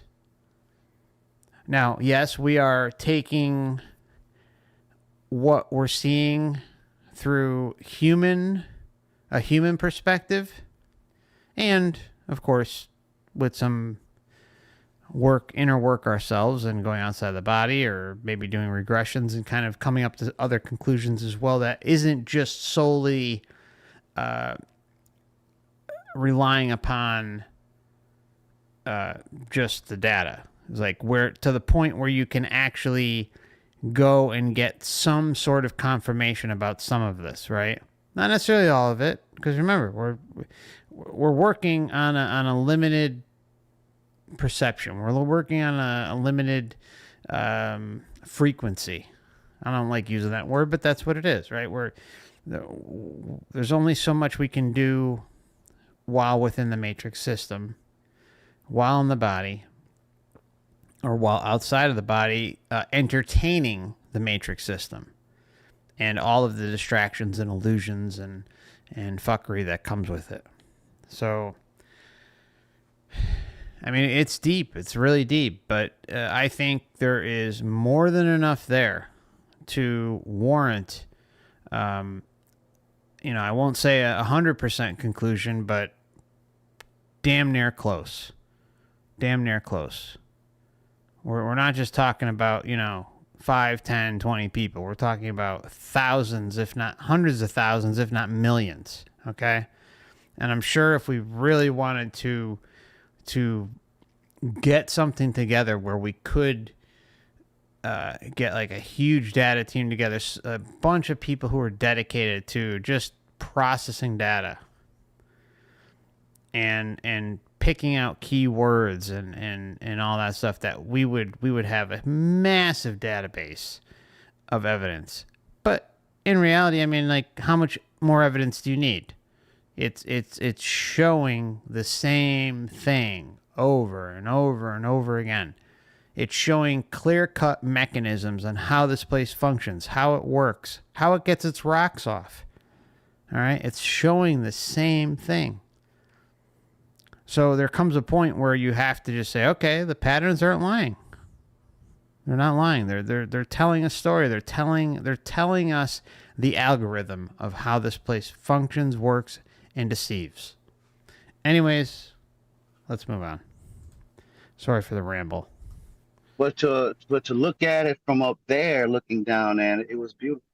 It was beautiful. And I had other stuff flashing in front of me. Those I can't remember. There was a lot of different other stuff that I was seeing. And then I opened my eyes back in the ambulance. And They was all just looking at me. But when I came out my body, I couldn't see them. I was just, my whole thing was my face and what I was that I didn't want to touch. And so they were looking at me, and I said, "What happened?" And they said that we have to shock you again. I said, "Okay." So then, should I keep going? So Helicopter's coming. Oh, go ahead. yeah, well, listen, the more you talk, the more questions that just keeps popping into my mind. It was so huge, man, and I love every minute of it. And I would, if I had to do it again, I would. So this time around, it sounds like you popped out of your body, and it sounded like an out-of-body experience. Although you weren't too high, it seems like you were pressed right upon your face. That Yes. You could see your face, you could see the body laid out that looked as if it was asleep or as if it had died. Yes, sir. But you were zoomed into your face, and you cared absolutely nothing for it. There was no attachment to this physical body, was it? Lamont knows what's up. No, I didn't even know what I was, let alone want to get back in it. I didn't want to have nothing to do with that body. Oh. You know, it's amazing. We spend so much money on funerals, funeral arrangements, of bringing this person over to see the corpse, and the corpse really doesn't care about, the physical body. Funerals are the biggest waste of money. Whatever you do, obviously do what you want to do, but don't waste money on a freaking funeral. Don't waste money on cremation and done. Seriously. Don't give your hard-earned money away to some funeral home, some parasitic organization that's going to overcharge your children, your wife, your husband, or whoever is handling your affairs when you leave. Save that money. I suggest getting cremation plans done in advance so that your family doesn't have to worry about, and so that you have your wishes fulfilled to the fullest extent, and so that they can enjoy whatever money you're passing on. Should you spend 5-10 grand on a funeral? Hell no. For what? Christ, the shit I've seen in my family is insane. Like having 2 wakes in one day, 4 hours apiece, 8 hours, or 6 hours and 6 hours, like 6 hours of one day, 6 hours the next day, of wake, of just like people throwing their body over the casket. And these big, elaborate, like expensive flower arrangements. And who knows how much you're, just how much you're spending on the casket, how much you're spending on flowers, how much you're spending on whatever, right? The meal afterwards or something. It depends. You can go all out and spend all sorts of silly, stupid money on something like this when you have loved ones who are still going to have to deal with this place.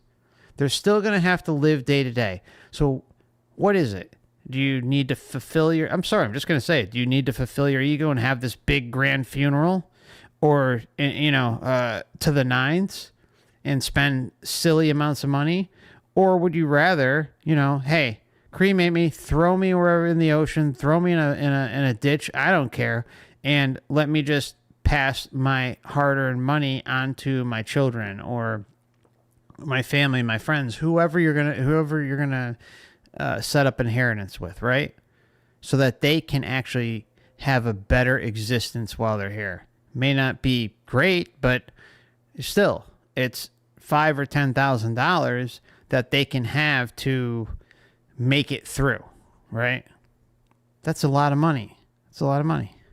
Now, perhaps if you're rolling in it till the end of time and, multi-millionaire or something, or really racking it in, you want some grand funeral, then whatever. But I still think having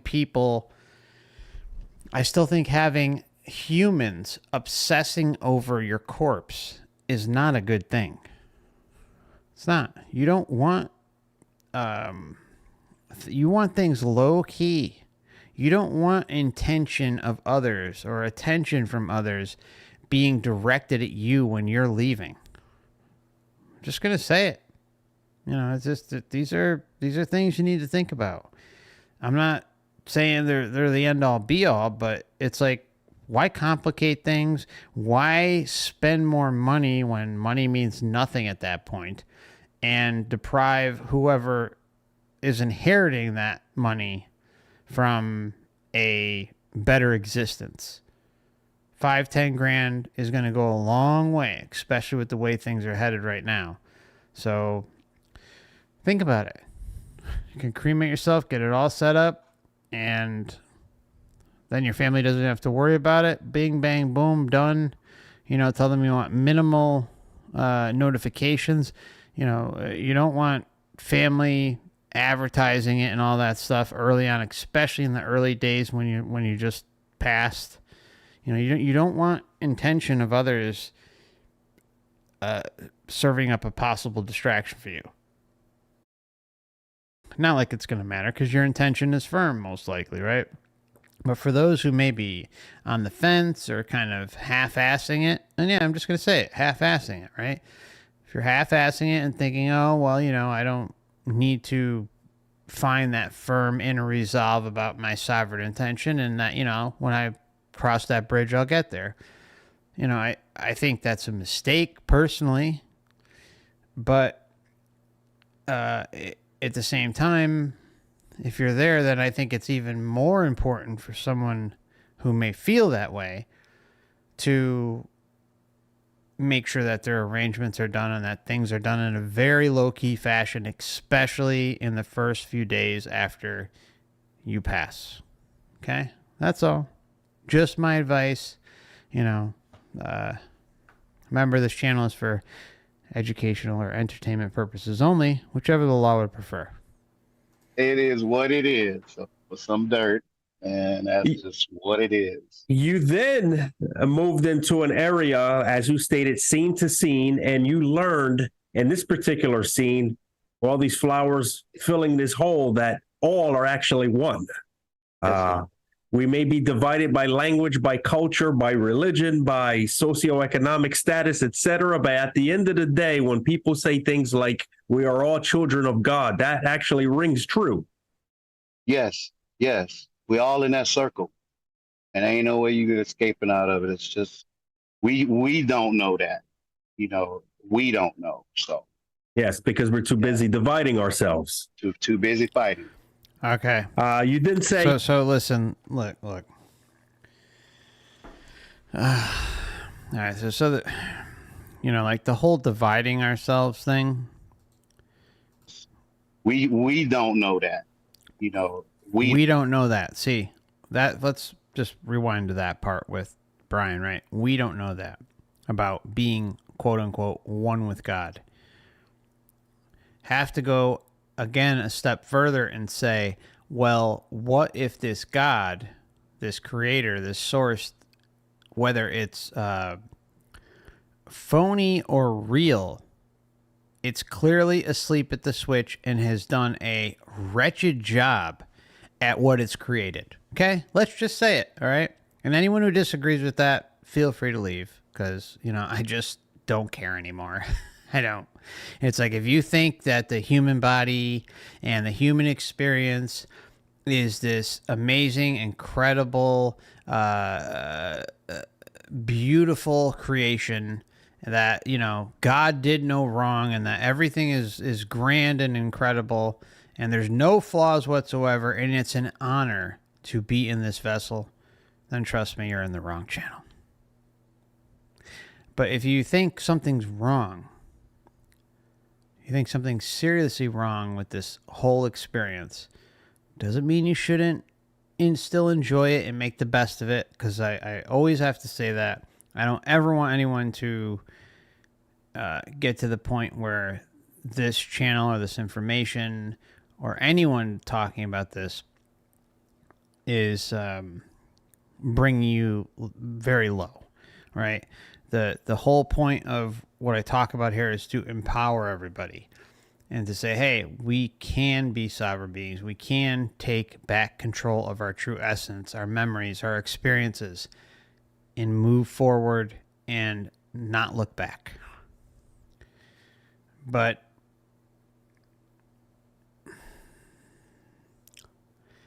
if you think everything is you know, ordained by God, source creator, and that everything is hunky dory, then seriously, there's just no point.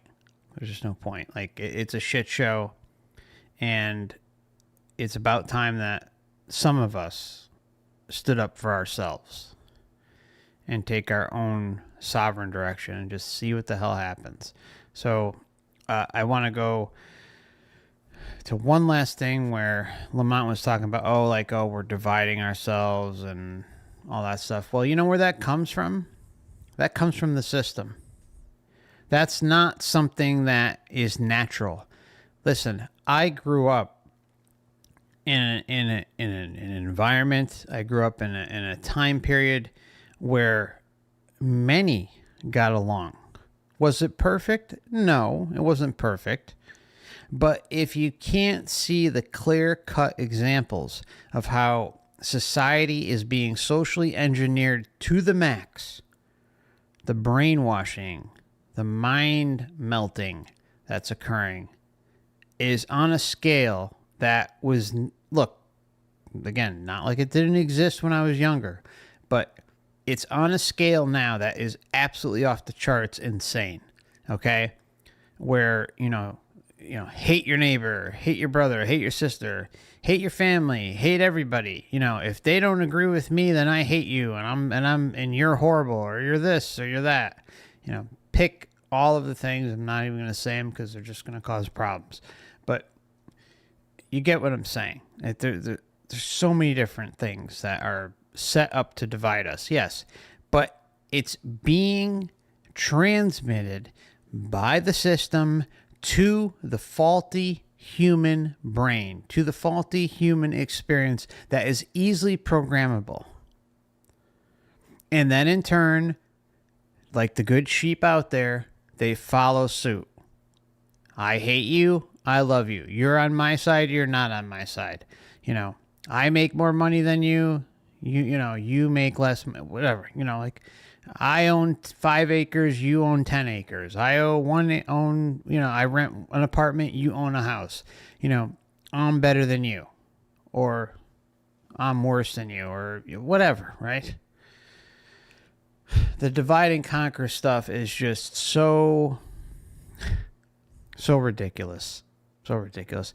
And they've been doing it forever. Forever. There's a clear track record of it. It's just in our face more. It's more intense. But how the whole system takes advantage of our programmability is just off the charts. So, you know, I kind of resent the division and stuff like that, because it really isn't us. It's not us. It's being programmed into us, and we are reacting, or not we, but others are reacting in a way that is disgusting, right? And it's all on purpose, right? Divide and conquer, divide and conquer.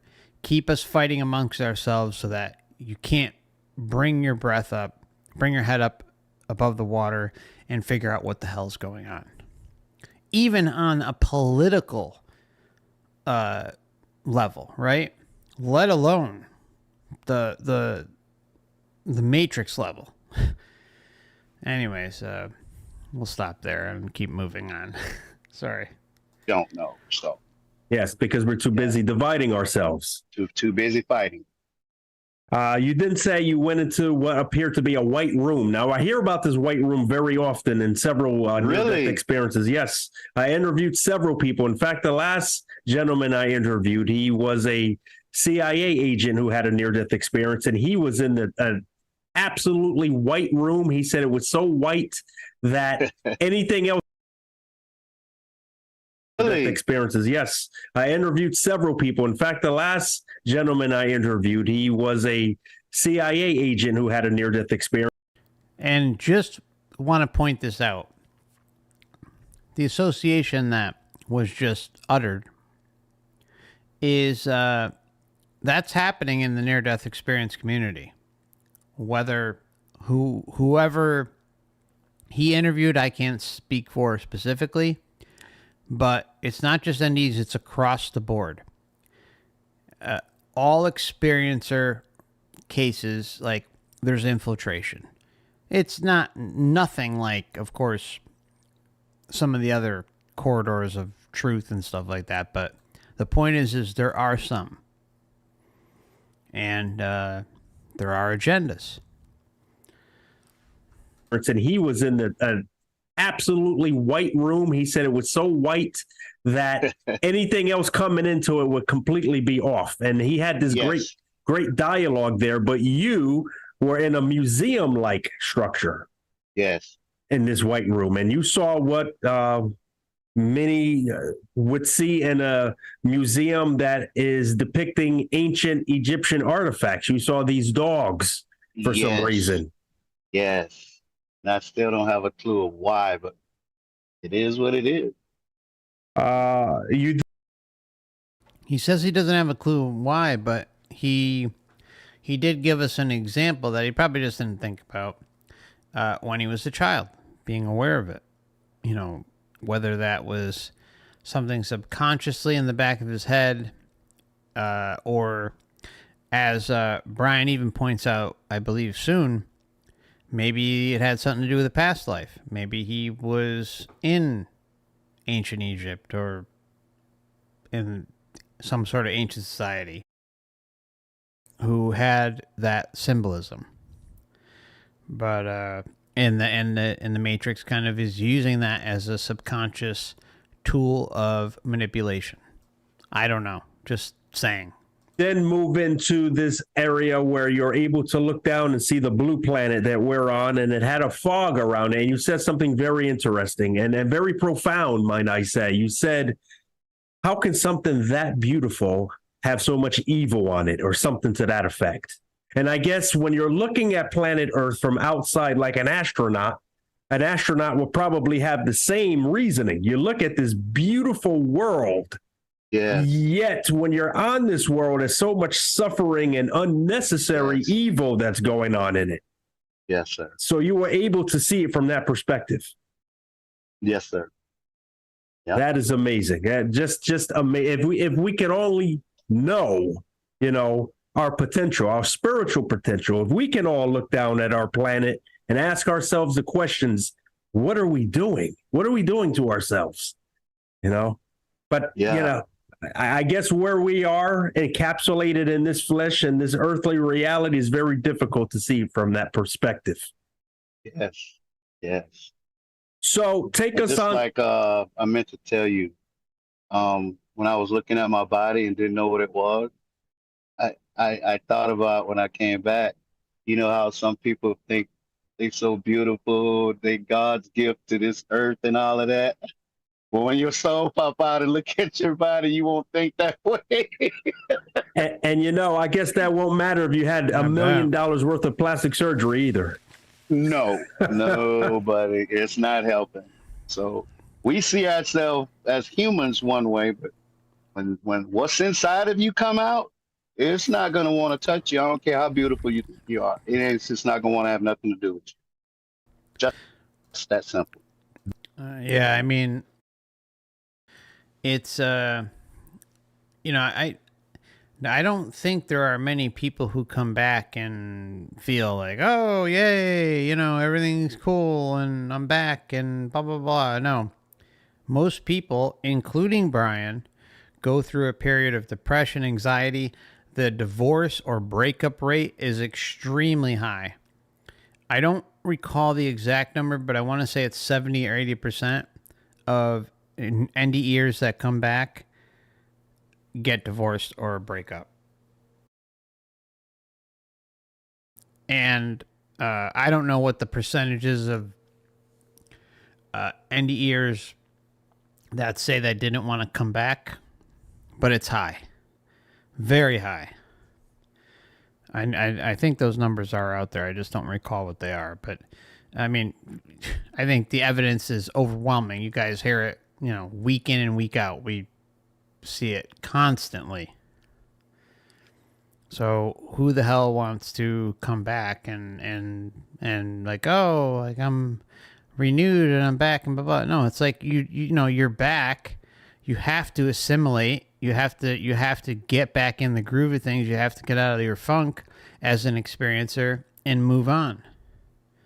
That's just the way the human condition is. That's like, there just has to come a point, unless you know you I don't know, live a shuttered existence forever and decide to let the loose eat you alive.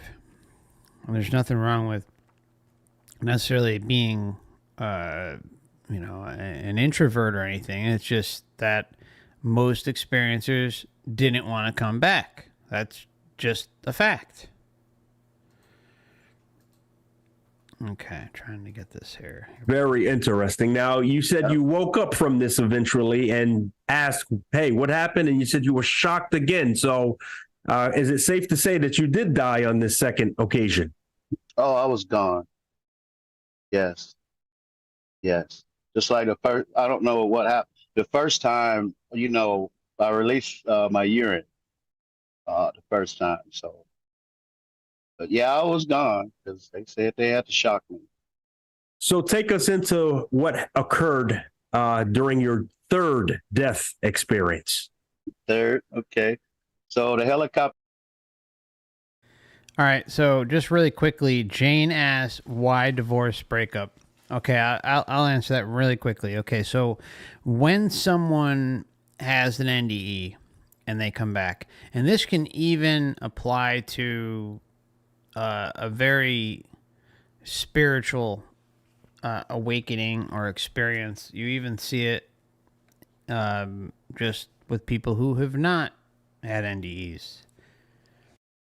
But for instance, an example could be, you know, I actually have spoken to a number of people, but one sticks out in my head. So actually, not a number stick out in my head, but one I could point out is there's a friend of mine who was waking up and going through all sorts of, you know, the range of emotions, the dark night of the soul, the euphoria. I mean, swinging every which direction. And she was going to break up with her husband. I'm not going to say where she was going to go, but she was going to leave him and go move to this specific area in the Southwest and drop everything, sell everything and drop everything, and whatever happens. I kind of tried talking her out of it, but that's, you know, I figured she's going to do what she's going to do. And I understand spiritual awakenings. They call you to certain places. They call you to do certain things. And sometimes as you change and awaken, the one that you're with does not. And in many cases doesn't. And the same thing applies for NDErs. They have this very formative experience. They go through sometimes months or years of rehab, and then on top of it, months or years of depression, anxiety, trying to wrestle with the fact that they're back, and they're sad because they missed the love, they missed the connection that they had in their NDE. And then they come back here, and it's a very lowered state of consciousness. And when you have an experience like that and want to share it, want to connect with individuals who can relate with that, and your loved one, like a husband, a wife, girlfriend, boyfriend, can't relate with that, then the chance of divorce or breakup is pretty high. I don't know the exact number, but it's up there. A high percentage breakup. So that's pretty much the answer on that one. Which, you know, it's sad, right? I mean,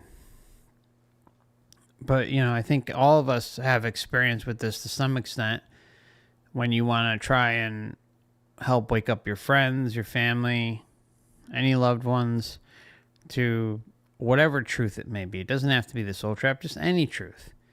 And then you're labeled as crazy or kooky or ridiculous or, you know, lost, you know, whatever label they want to put on you. It's the same thing. But yeah, I was gone because they said they had to shock me. So take us into what occurred during your third death experience. Third, okay. So the helicopter comes and picks me up because I was 80 miles away from any hospital, and they wasn't going to try and take me there in an ambulance. So the bird came, picked me up, and we land on the roof, and that's when all the commotion was going on. They were screaming, blockage, blockage. They took me into the operating room, start prepping me for surgery. And I remember I was freezing cold because at the other place I was sweating hot. They couldn't keep these little sticky things on me, and I wanted to go to sleep. So here I am now, I'm freezing cold on this table, and they was working, everybody working. And I remember my arms were on the side of me, side of my body. So I opened my eyes, and my arms was up here over my head. So the guy that was next to me working, I said, hey, I said, wasn't my arms on my side? And he looked at me and said, you didn't feel that? I said, no, feel what? He said, man, we shocked you so hard, your whole body almost flipped off onto the floor. And that's when your arms swung up. He said, you didn't feel that? I'm glad I didn't. No, man, I didn't feel that. I sure didn't want to. And I say, so now I knew I had died the third time. So now I'm on a regular mission of dying. So I asked him, I said, I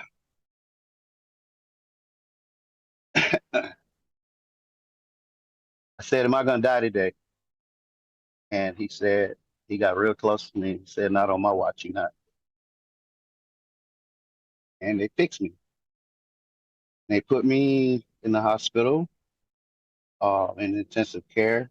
And after the next day, they moved me to a room. And I was laying at bed, and I was just freaking out, man, at all what happened to me. All of that was just flooding my mind. And I'm like, I was so happy. If you knew how I was raised, I was happy. I was so happy. I ain't see no hell. I was so happy. I said, man, I didn't see no hell. I didn't see nothing remotely close. And I left 3 times. I left 3 times and I didn't see that. And then just as me and you were talking, I heard a voice right in my head, and it said, Brian, it said, heaven is easy. It's all about love. And it was like somebody was sitting right there. They didn't talk to me when I was there, but they talked to me when I came back. Because you know why I knew? Right after I jumped in these near-death stores with both feet, I want to hear that again. And that's all I hear. It's all about love, those exact same words. And It's all about love. It's all about love. Come join your local drug dealer at the light, and he'll be waiting for you. And then you can reincarnate again. And that's all I hear. It's all about love, those exact same words. And I didn't never really watch NDEs. I didn't know about stuff like that. But I knew what I was told, and that's the way I run with it. So in your third near-death experience here, you finally... Oh, yeah, I'm sorry. Yeah. Oh, go ahead. Yes, no. Yeah. Oh, yeah, man. When I died that time, I am so sorry. I skipped that part. When I died, I was looking at this chair, or I thought it to be a chair. It looked more like a footstool because it didn't have a backrest. But who needs a backrest there? You know, so I'm looking at it. It reminded me, it kind of looked like a box. I can't remember the details of it. But what part I do remember about that is the feet, what it sat on. And they were old carved wood. But man, the feet was the size of a house. This thing stood like 3 or 4 stories tall. It was huge because I was looking up at it. And on the top, on each side, they had these beautiful green vines flowing down the sides of this thing. And on these vines were these yellow flowers, and they looked like bells. So for the last, and I'm gonna tell you something, I've been looking for those flowers for a long time. And just a few weeks ago, I found some that remotely looked exactly like them, and they were yellow, just like they were, and they were shining. Wait for it. The ones I found, you're not gonna believe the name of them. Creamy yellow angel's trumpet. There you have it right there. And I'm like, oh my God. Their flower, and then the name, man. I'm like, wow. Couldn't be a coincidence. Couldn't be a coincidence. No, because I wanted to find that flower, and I did. And behind this box or whatever, this chair, there was a light in the background shining from, and made it look even more beautiful or unique or different or, And then I had a couple more flashes of other stuff that I can't remember. And then that was the third one. Now, you stated that after this one is when you received the communication while laying in the bed that heaven was easy. Yes. Oh, yes. No doubt in my mind.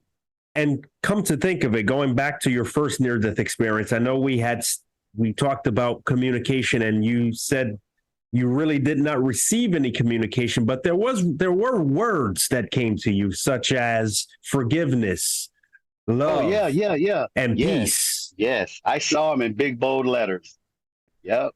So there was some sort of communication there. And I guess perhaps if we tie that to the message you received in your hospital bed after your third near-death experience, perhaps it's trying to tell us that these things are right at our fingertips. Heaven is right at our fingertips if we can practice these 3 things, at least. At least, man. At least. I like the way you put that. It just came to me. Maybe something's talking to me. Yeah, that's how it works. It works that way. Yeah. That's how it works. Your story is actually talking to me. Now, many near-death experiencers describe after coming back from a near-death experience, and you came back obviously from 3 of them, that they're changed. They're no longer the same anymore. Some of them experience heightened empathy. Some of them are actually, most of them are lacking the fear of death. They may have some sort of precognition. Did you come back with anything remotely close to these or different about yourself that you noticed after having these near-death experiences? You're going to enjoy this part. My intuition. If I've thought about you, my phone started ringing. One day I was at work, and I run a bulldozer, and I was working nights. And the bulldozer, the day guy was coming down the hill for me to take over. And I was looking at that bulldozer, and it was far away. And I would have been having light problems, lights at night. And I looked at that bulldozer, and I said to myself, I want to do all the lights work. I'm not going to have problems tonight. And when I tell you that dozer lit up, all the lights came on that dozer. And it shut off, and the guy went parked, and I almost fell on the ground. I mean, I was like, okay, how did that just happen? It's like I commanded it, and it reacted to I know this stuff sounds wild, but it's even it's even better. I think most people go through day-to-day life, and I'm sorry, I'm just going to throw this in there, not realizing how you can use your intention to interact with this reality in really weird ways. some of the things I got into, well, one thing I got into that I really enjoy is orb summoning or anomaly summoning, or, you know, you can call it summoning, but it's just applying your intention and getting a reaction in the sky to something odd or different, whether it's a light, whether it's an orb, whether it's something you can't describe, or sometimes it's like flocks of birds that just come out of nowhere. I mean, these are things that you can go out, test drive for yourself, and realize in the flesh that your intention can interact with this reality. Then you can go a step further by going outside the body and realizing, wow, I'm way more capable than this realm has led me to believe. You know, I share these things because I think they're important. I think those who are on the fence or maybe just kind of coming to this information, or maybe not aware of how powerful our intention is, and putting that intention into action and how it can deliver in our day-to-day life. That's not to say that, you know, your intention is going to be to have $2 million in your bank account tomorrow. You know, what do I know, right? But perhaps if you're motivated enough, something like that could come true with your interaction with it, your drive towards it. I mean, but we're talking about stupid material parts of things, right? But if you want, you can go outside in your backyard at night.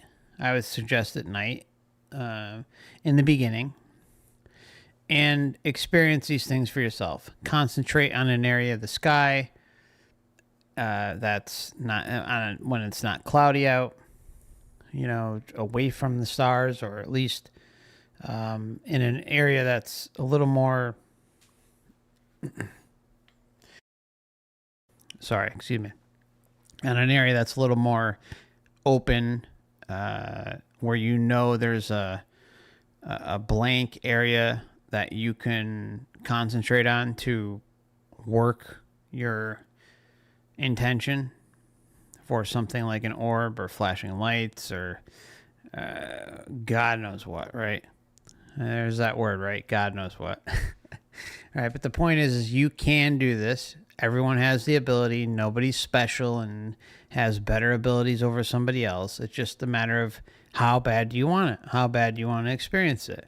Don't get discouraged if you don't experience something the first day, the second day, the third day. Trust me, at some point you'll experience it. And then when you start experiencing it and realize it, then you can start to have it happen, not even joking, in your everyday life. And it's incredible. I'm telling you right now, there is not a day I go outside that I'm not seeing wacky shit in the sky. I don't talk about that often because I don't want to take away from the importance of going over things like we're talking about today, right? I don't want someone to say, oh, well, you know, this guy's a crazy SOB, blah, blah, blah. You know, I don't care what anyone thinks about, but my objective is to share this information in hopes that others will research it and come up with their own conclusions. And when you start talking about things like that, it can, you know, it just can make people click right off and say, oh, screw this. You know, this guy's fucking whacked out of his mind, right? It's just the way the world is, right? And so it's about kind of weighing what's important and not going off on about things that really don't matter. Are they interesting? Are they cool? Are they fun, exciting? Yeah, they are. But they're, you know, they're part of the matrix, right? They're part of our intention, but they're, you know, at the end of the day, they're lights in the sky, birds in the sky, showing themselves, and, you know, haha, fun. But what does that do to help others potentially see the overwhelming deception going on here, and not just some summoning, manifestation, intention project that's experienced. Anyways, the reason I brought it up today is because when you can realize that, it can motivate you, right? It can motivate you to understand that things are not as they seem, and that you're way more powerful than you give yourself credit for. And then you can piggyback that off of out-of-body experiences, lucid dreaming, heightened meditation sessions, and see, they all kind of coalesce into one. You don't have to do one specifically over the other, but like by keeping yourself open, by allowing yourself to put your intention out there and have an experience like that is formative and will impact you to the point where you may be motivated enough to go and try out other things like OBE work, like lucid dreaming, like meditation, like affirmations, like hypnosis, etc., etc. It's the same things that you're applying, but you're allowing the gateway to open. And however you get to that gateway, where you realize your intention has true power, it doesn't matter. You just want to get there. I was at a friend's house. And I was in the back room. So something just said, look, turn around. I was standing by the bed doing something. And something just said, turn around. So I turned around and looked at the door, which was closed. So the door opened. And there was my friend. She had her hand on the doorknob. She put one hand on the frame of the door. She tilted her head to the side and she started smiling. So that just disappeared and the door opened again. I had already saw her come in the room before she came in the room. Man, let me tell you, and then she did the exact same thing. I mean, she had her hand on the door, put a hand on the frame, tilted her head to the side and started smiling. Do you know I almost passed out? I did not know what was going on. Sounds like heavy deja vu there. Man, and so I couldn't look I had to look away because I'm looking at her like, I just saw you do that. I saw you do that already. But how can I tell her that? You know? So, and then another part, I feel I left my body twice. Because when it happened to me, it felt the same way. It felt the same way. I don't know if this was a dream. I don't know. But I was in this auditorium and it was huge. The whole auditorium was dark, but I knew it was full of people. And it was huge. I was sitting like halfway up. And there were 3 people with me because they were busy doing something. I couldn't see them, but I knew they were with me. You just know. You know, we was a part of some group. Down at the bottom, there was one light in this whole place, and it was shining on the floor of the platform. Next thing you know, me and whoever was with me was down on the platform, and I don't know why we were there, but whatever they were doing wasn't working. And they had a microphone right where the light was pointing in front of all these people. I went to that microphone, and it ended as I grabbed that microphone and I start telling my near-death story in front of all these people in the dark, And I'm the only one with the light shining on me, and I'm telling that story. And man, when I tell you it seemed so real, I knew something happened. It didn't feel like a dream. And the next time it happened, I was with my partner. We were traveling. And I was tired, man. I got in the tub, and I asked her, can you please pour some water on my back? Wash my back for me. And soon as she poured that water on me, I was gone. and I was somewhere floating above. I think it was a campfire. I couldn't remember exactly what I was looking at, but it seemed like a campfire with other people around it. But I was floating above them, and then I can hear my girlfriend calling my name, and it sounded like it was far away. And I start paying attention to her, and next thing you know, I was back in the tub, and I looked at her. I said, "Hey," did I go to sleep?" She said, "No, you just all of a sudden totally stopped moving, and you weren't moving, and so I had to call your name a few times, and that's when I was wherever I was, and I can hear her. I could hear her calling my name. So I can tell you, I can't understand that, but stuff happens to me like that.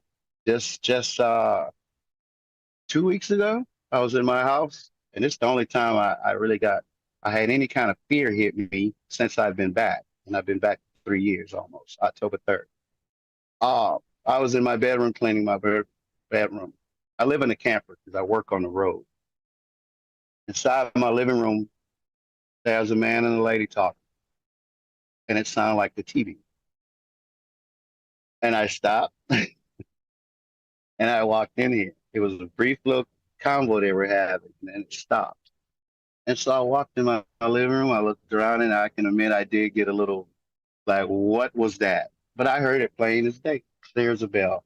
So I had to go back to my spiritual self and say, hey, man, you've been having a lot of wild stuff happen. So that's just another one. So I'm sure there's going to be a whole lot more. So it That sounds stuff that wasn't in my book because people probably wouldn't understand. You know what I'm saying? But there's an audience that will understand.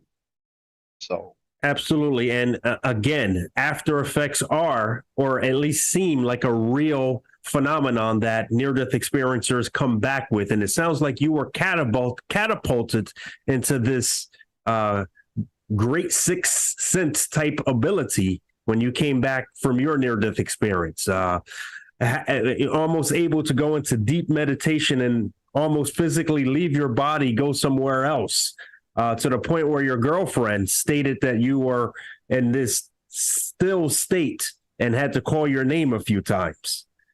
yes, because she said you just totally stopped moving, nothing.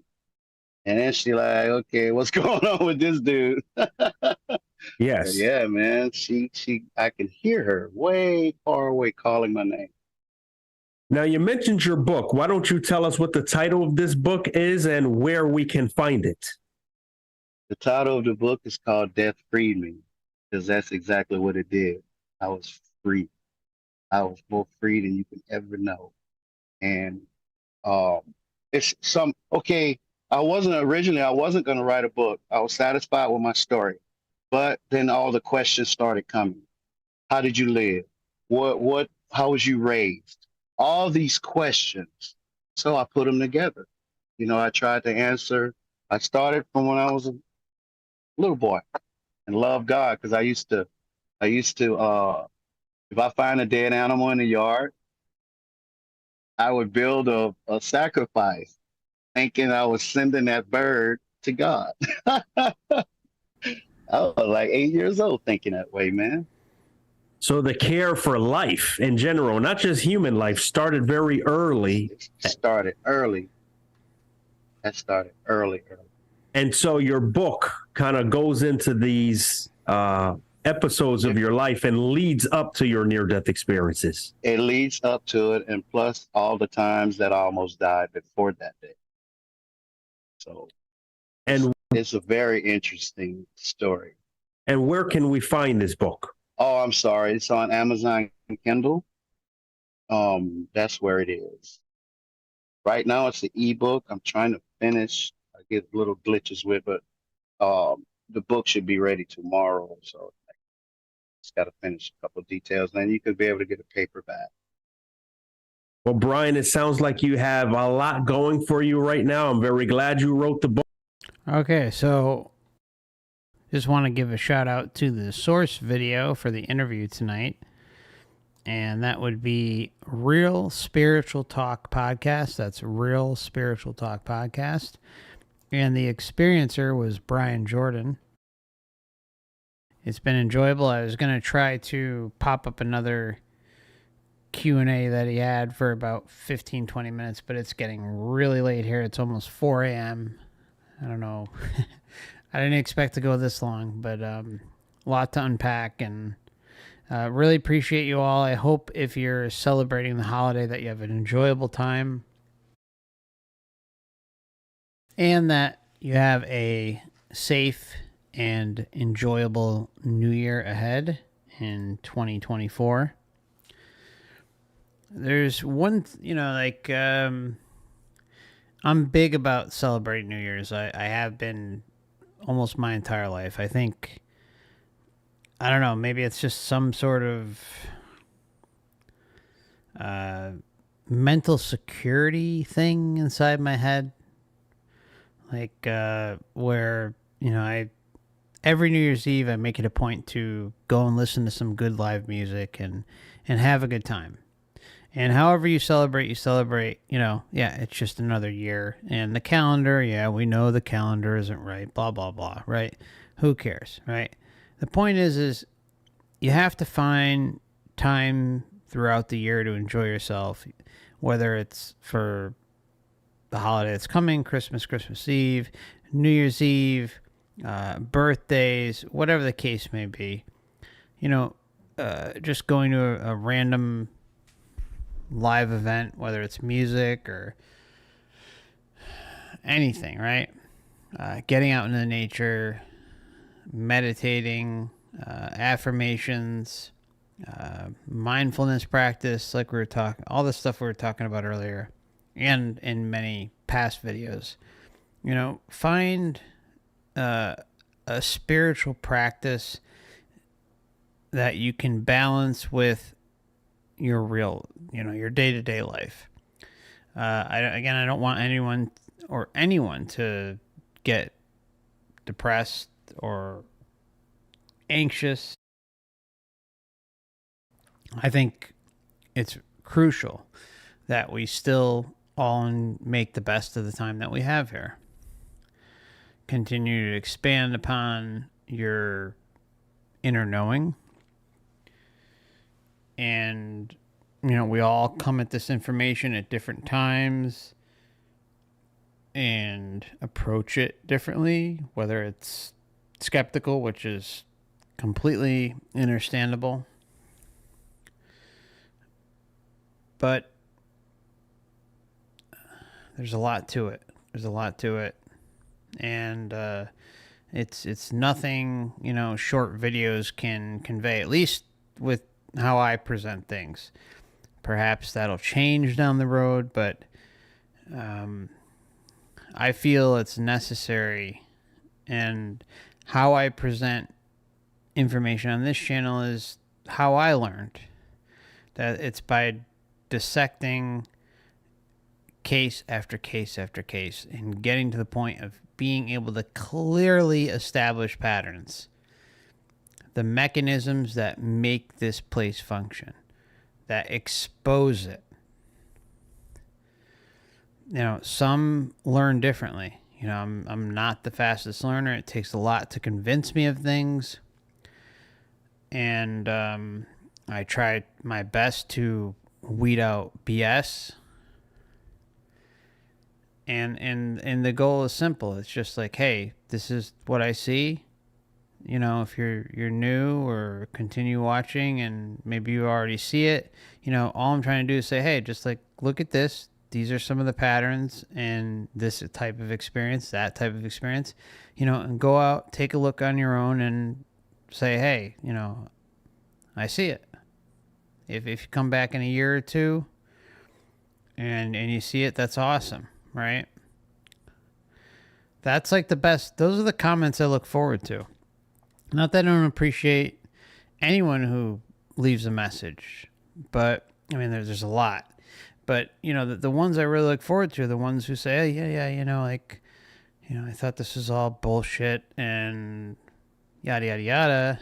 But then I started looking to it on my own and Maybe I watch some of your videos, or Dan or Wayne or whatever the case may be, and I see it. Like I plowed through all different types of experiencer cases, and I see the patterns that are there. Those are the comments that just really make my day when it comes to talking about this topic and exposing it for what it is. It's not that I need any sort of continued positive reinforcement. It's just that it's great to see that others see what's going on, and that I'm not the crazy one. Like that we all kind of see what's happening and how this place functions. It gives itself away so quickly, so easily. But we all learn at different levels. We all have come at this topic in itself in a variety of different ways, a variety of different belief systems. And sometimes cutting through dogmatic belief systems are not easy. Sometimes when you're reading books or reading experiencer cases and they're constantly saying over and over and over again that everything's about love, you want to believe it. That's human nature. We want to look for the good. We want to find the good. We want to find the explanation as to why things are so screwy and wacky here. But when the dust settles, the patterns don't lie. It shows it's a program running in the background. It's customized to every experiencer. And it is involved with what we are currently in now. So anyone or anything that can peddle it off to us that it's all about love is a big time deceiver. But that, again, it shouldn't take away from your day-to-day life. And I talk with people regularly. Just please don't let it eat you alive. Please. I know sometimes it's easier said than done, but it's important to take breaks. It really is. It's important to look at the collective of information, but if you find yourself getting overly consumed in it, take a break. It's going to be here. So I think that's probably where I'll leave it. If you don't mind hitting the like button on the way out, I greatly appreciate it. On whatever platform you're watching, I want to say thank you to Rumble, Odysee, and YouTube. Appreciate you all, and anyone who catches the replay. I do have a Twitter, Instagram, and Facebook account where I send out notifications about an hour prior to each stream. And I do have memberships available on Odysee and YouTube if you're looking for some extra content each month, as well as a backlog of a couple years worth of member streams that are topic oriented. So you can also take a look at those playlists if that's something that interests you. And support's always appreciated but never expected. I know we're all going through tough times right now. So let's see, okay, correction, by the way. The monthly members, I'm sorry, not the monthly members. We already did that. The 2023 annual member appreciation stream is going to be Wednesday, December 27th. And we'll be starting around 7 to 7:30 p.m. Eastern. It's not going to be Thursday. I had said Thursday the 28th today in the stream by accident. And there is a new link up there. So if you had already set up a reminder for that stream, for some reason, when I went live earlier on my phone, it started that video and it was running, or that stream link for Wednesday, it was running for over 7 hours. So there's a new stream link up there. So make sure, if you are a member, to click the notify me button. And if you're on Odysee, making sure to have the bell selected to all. And of course on YouTube too. It does help hopefully get notifications over to you, at least when it comes to YouTube. Odysee I know is good. Rumble's pretty good. They email, they do push notifications, and I haven't heard complaints yet, but with YouTube I'm getting them regularly, so just letting you know. And I also recommend, at least for YouTube members or even with YouTube regular streams, setting an alarm if you see a notification pop up on social media, whether it's in the community tab or on Instagram, Facebook, Twitter, blah, blah, blah, because it's just very unreliable. So let's see, is there anything else? Oh yeah, the signing up on the backup YouTube channel, that would be great. There's a link in the description. There's also a Truth in Gaming channel available on YouTube and Rumble. And then there's also the Laughing at the Clown World Matrix channel that I still haven't yet to get a live stream up there yet, but that'll definitely be coming soon. I know I've said that at least a couple months now, but life has been crazy, and I have a huge backlog of things that we can get to and have some great laughs at. So if you're looking to join those, you can find a link in the description. Those are exclusive only to Odysee and Rumble. They won't be available on YouTube because I'm not going to, beat around the bush all the time and worry about what I'm saying. So just want to have some fun. It's just a way to unwind and have some laughs. And then there's also, last thing, I have a channel email list. If something should ever happen to the channel, it's a good way for us to stay in touch. And you can also find that in the description as well. So I appreciate you all. You all have a good holiday if you're going to be celebrating, and a good new year ahead. Don't work too hard. Take care of yourselves, and we will see each other again soon. Much love to y'all.